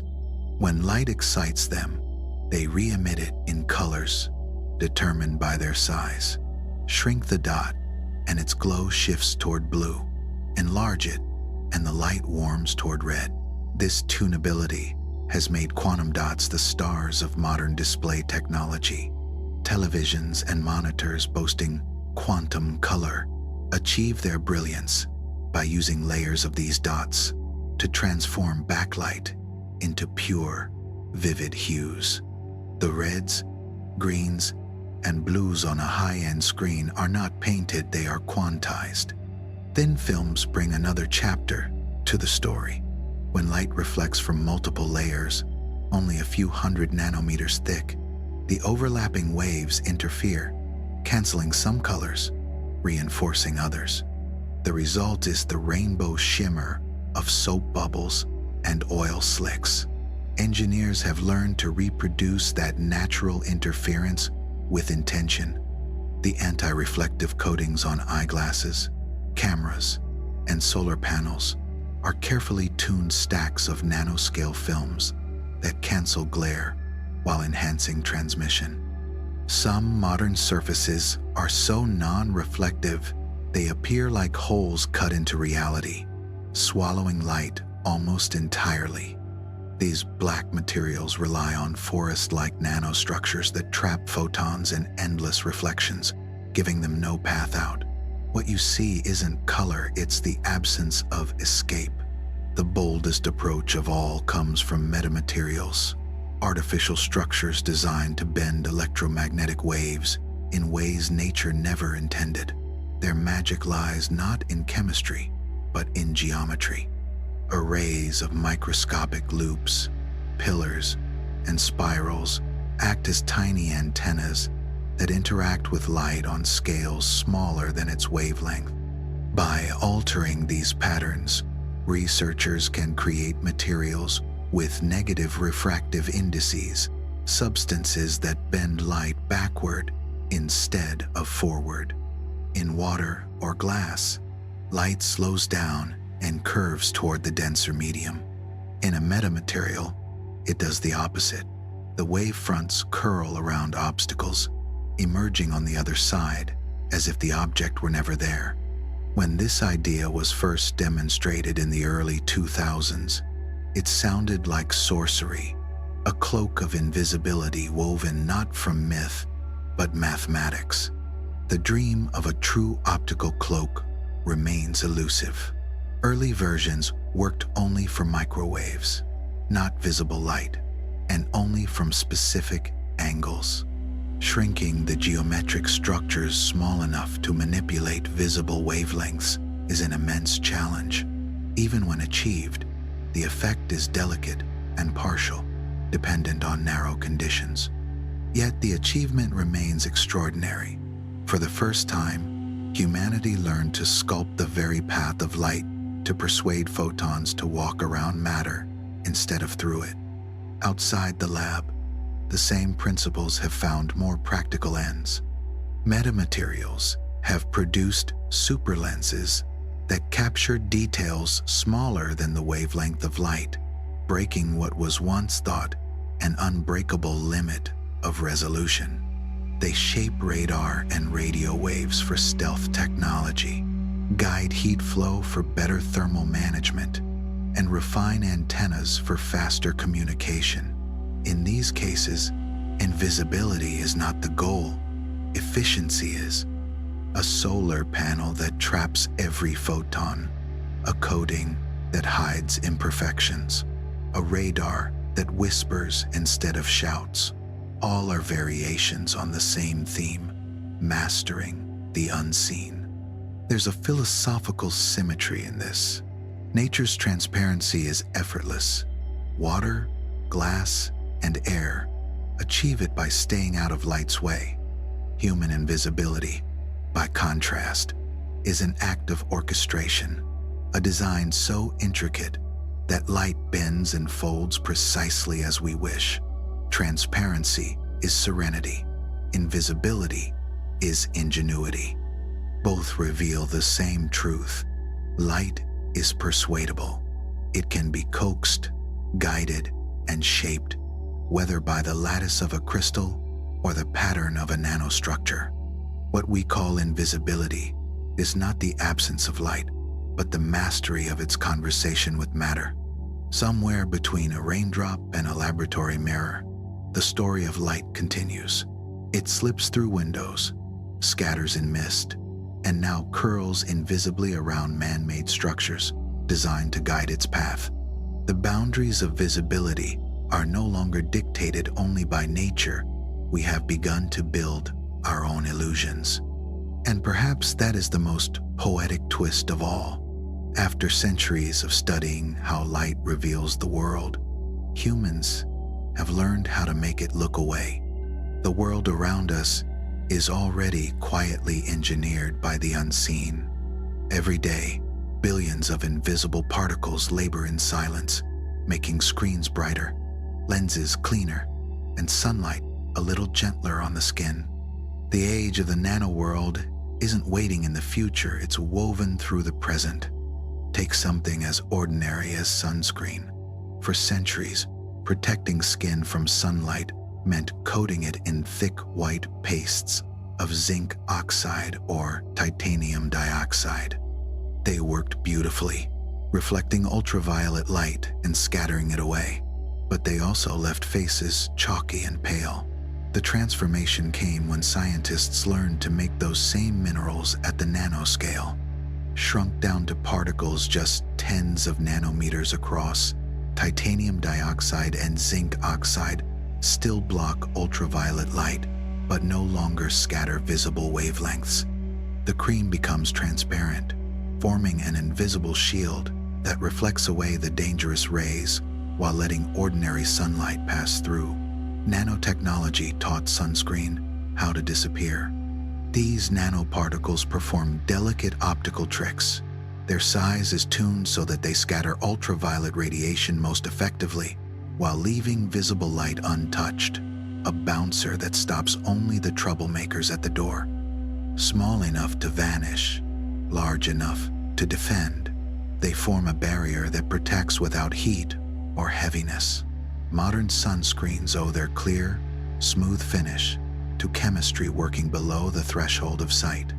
The same invisible craftsmanship now coats nearly everything around us: car windshields, eyeglasses, camera lenses, even bathroom mirrors. These surfaces repel water, resist fog, and shrug off dirt thanks to nanoscale films inspired by nature. The secret lies in hydrophobicity, literally fear of water. On an ordinary smooth surface, water spreads thinly and lingers, fogging glass or leaving streaks.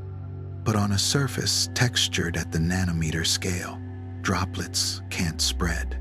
They form perfect beads that roll away with the slightest tilt or breeze. It's nature's trick borrowed from the lotus leaf, whose waxy, microscopic bumps keep it perfectly dry. Scientists have recreated that texture in synthetic coatings, giving us self-cleaning windows, solar panels that wash themselves in the rain, and building facades that stay bright for years. Even swimming goggles use this principle. Anti-fog layers spread water so thin that it can't scatter light at all. The result is clarity by design, cleanliness through chemistry. Electronics, too, now depend on the nano realm. Every smartphone, computer chip, and television is built from structures so small they flirt with quantum limits. Transistors once measured in millimeters are now counted in nanometers, switching on and off faster than the blink of an eye. These shrunken circuits make devices not just smaller, but smarter, faster, and vastly more efficient. Quantum dots, once exotic laboratory curiosities, have found a second life in entertainment. When struck by light, each tiny crystal emits a pure color determined by its size. Small ones glow blue, large ones red, creating displays of astonishing vibrancy. The colors on your screen are the voices of electrons confined in nanoscopic cages, singing in tune with light. Sensors have also entered the nanoscale. Nanostructured materials can detect single molecules of gas or trace pollutants in water. A thin film of gold or graphene can change its color or conductivity in response to a whiff of chemical vapor. These instruments, so sensitive they can diagnose diseases from breath samples, have turned detection into an art of invisibility. A handful of atoms can now guard your air, your food, your health. Yet as always, precision demands care. The smaller things become, the more unpredictable they can be. Nanoparticles, with their immense surface area, interact readily with biological tissues and the environment. Researchers study how they clump, dissolve, or persist to ensure they remain safe in cosmetics, medicine, and industry. Most, like those in sunscreen, are inert and insoluble, passing harmlessly through skin or rinsing away. Others are coated with stabilizing molecules to prevent unwanted reactions. The ethics of nanotechnology lie not just in building, but in restraint understanding before deploying. In medicine, that restraint becomes grace. Nanoparticles can carry drugs directly to diseased cells, releasing their cargo only where it's needed. Some are designed to recognize specific proteins or slip through barriers that larger molecules cannot cross. It is targeted therapy at the molecular level. Smallness turned into precision, gentleness made from control. Even clothing has joined the invisible revolution. Fabrics infused with nanosilver resist bacteria and odor. Sportswear woven with nanofibers breathes easily while repelling moisture. Paints laced with nanoceramics resist scratches and fading. These innovations don't change how things look or feel. They simply make them last longer, work better, and age more gracefully. The world's texture hasn't changed much to the eye, but its chemistry has. The marvel of the nano world lies in how perfectly it hides in plain sight. You can't see the coatings on your glasses, the particles in your sunscreen, or the quantum dots in your screen, but their presence defines the comfort of modern life. They sharpen color, purify air, strengthen materials, and smooth the edges of everyday experience. Every invisible layer, every silent particle, works without asking for attention, serving the oldest human wish to make life a little easier, a little kinder, and a little brighter. And perhaps that is where the pursuit of invisibility leads not toward vanishing, but toward harmony. The smallest technologies have learned the oldest lesson of light. You don't need to be seen to make the world visible. Technology has learned to whisper. The world of the small no longer shouts its power. It refines our senses instead. It is the art of restraint made visible only through its results. A sunscreen that vanishes on the skin, a coating that keeps glass endlessly clear, a display that glows with impossible color, all of it born from mastery over the invisible. The future will no doubt bring new materials and new questions, but the principle will stay the same. The smallest gestures can bring the greatest comfort, and the quietest chemistry can change everything. If you could pause the world for a heartbeat, halt every scent, every shimmer of heat, every breath, you would find that almost all of what you call experience is woven from invisible chemistry. The hiss of food meeting a hot pan, the pulse of air in your chest, the smell of rain, the calm that follows a sip of tea, all of it arises from unseen trades of molecules and energy. The visible world, for all its color and movement, is just a thin film stretched across a ceaseless conversation below. In truth, invisibility is not the exception, it is the rule. You live surrounded by chemistry's quiet choreography, its most familiar performance happening in the kitchen. The kitchen is the world's most generous laboratory, where experiments smell good and yield comfort instead of data. In a bowl of dough, yeast and bacteria transform sugar into acids, gases, and alcohols, creating the tang of yogurt and the rise of bread. Each bubble in a loaf is a tiny breath of carbon dioxide, an echo of the same invisible respiration that fills your lungs. Bread rises because the air inside it is alive. Then there is the Maillard reaction, the chemistry of browning. When heat touches proteins and sugars, they rearrange themselves into hundreds of new compounds, painting the crust of bread, the sear of meat, the roast of coffee. The golden color you see is the visible trace of electrons shifting and bonds breaking. It is light made by flavor. Cooking is chemistry slowed just enough to witness with your senses, to smell its progress, to taste its outcome. Even the aroma that fills a room is diffusion in motion. Volatile molecules escaping the pan, wandering through air until they find the receptors that translate their shape into memory.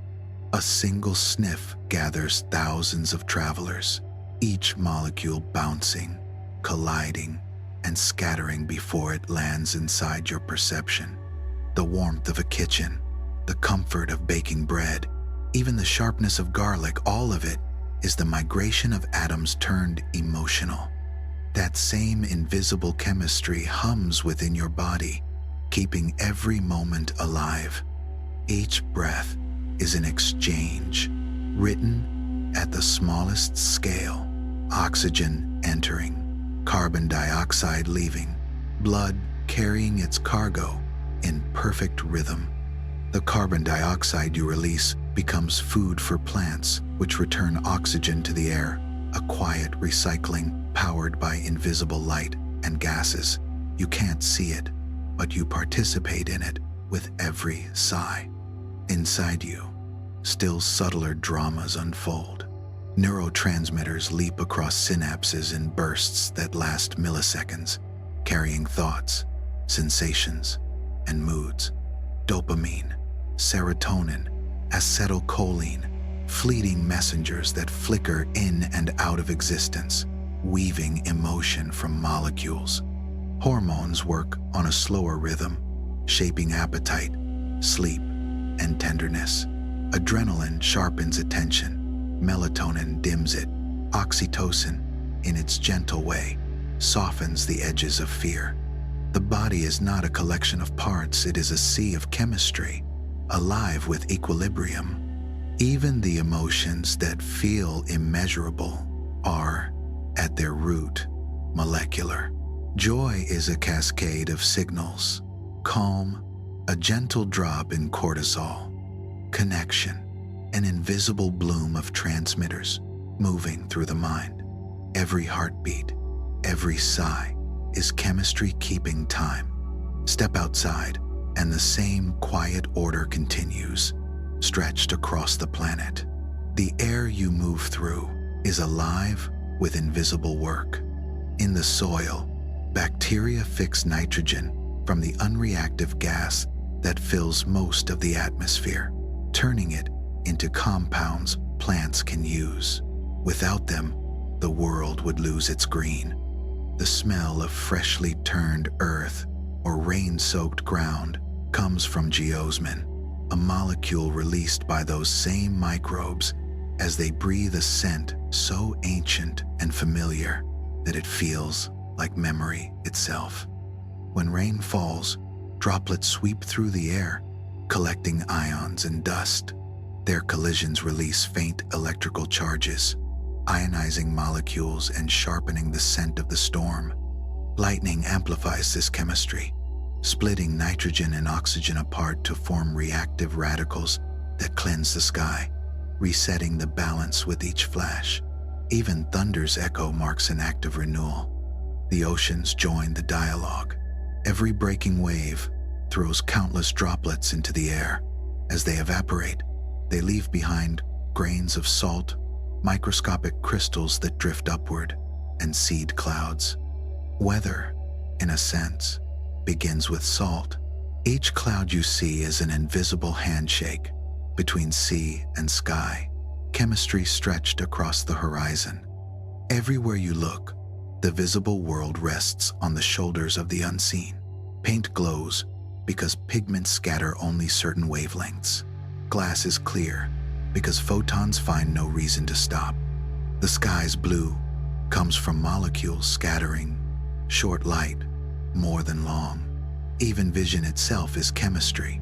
Photons striking retinal molecules in your eyes, shifting electrons, sending signals that become thought. What you see is energy translated into meaning. Shrink yourself in imagination to the scale of a molecule, and the illusion of stillness dissolves. Air would thrum with motion, solids would shimmer with vibration, liquids would pulse with endless exchange. A hand resting on a table would be a storm of collisions and bonds forming and breaking. Stillness is only calm when viewed from far away. Chemistry makes no distinction between the ordinary and the profound. The same principles that build a star also brown sugar. The same reactions that fire in the brain perfume the rain.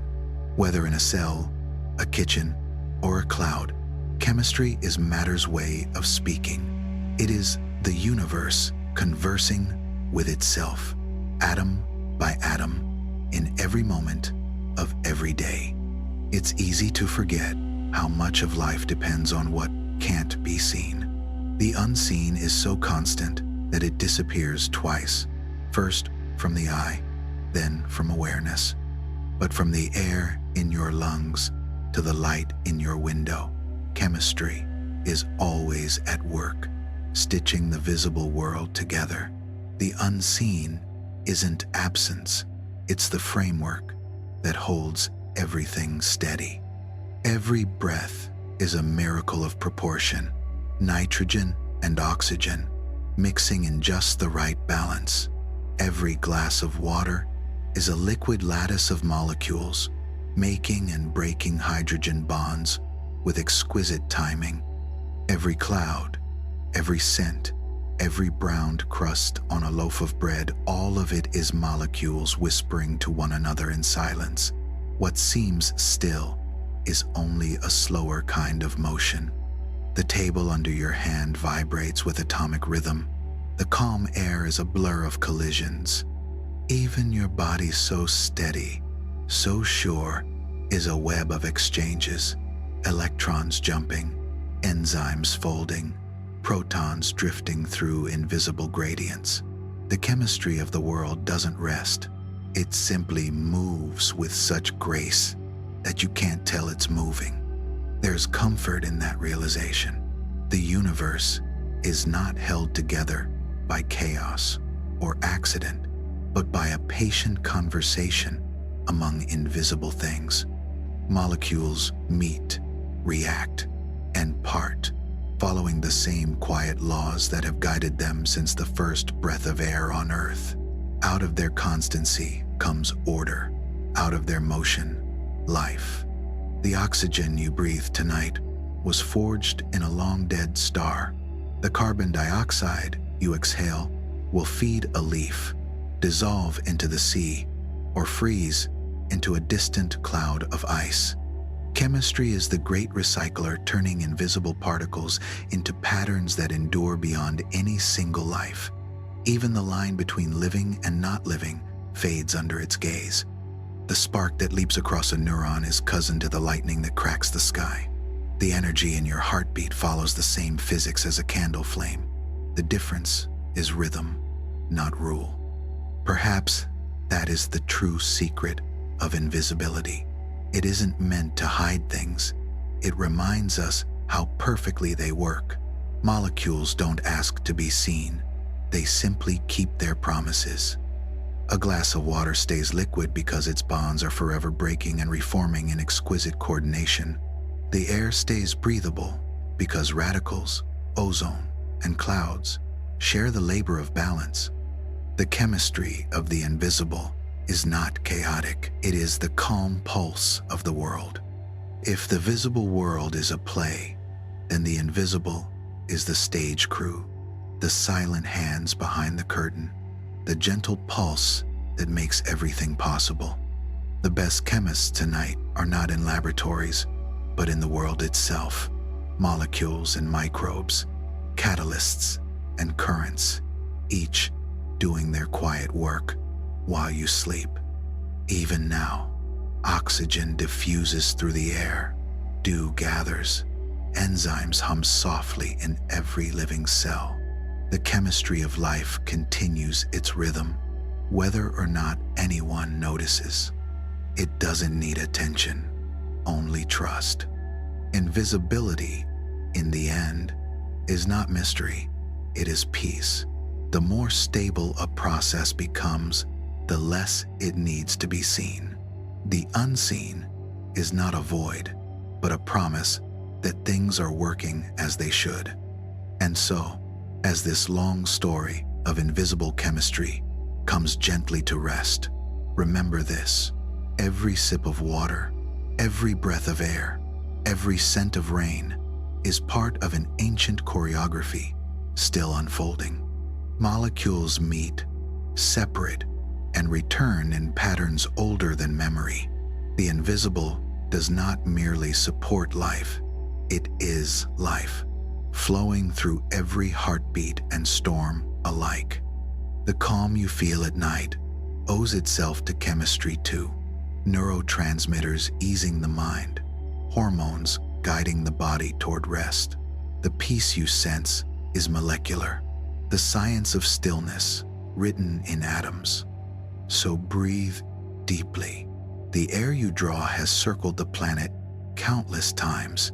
It has brushed forests, crossed oceans, and passed through the lungs of other beings before reaching you. Every breath is a reminder. Invisibility connects all things. Even the air itself carries stories, ancient, shared, and unending. And somewhere, quietly, it keeps on moving,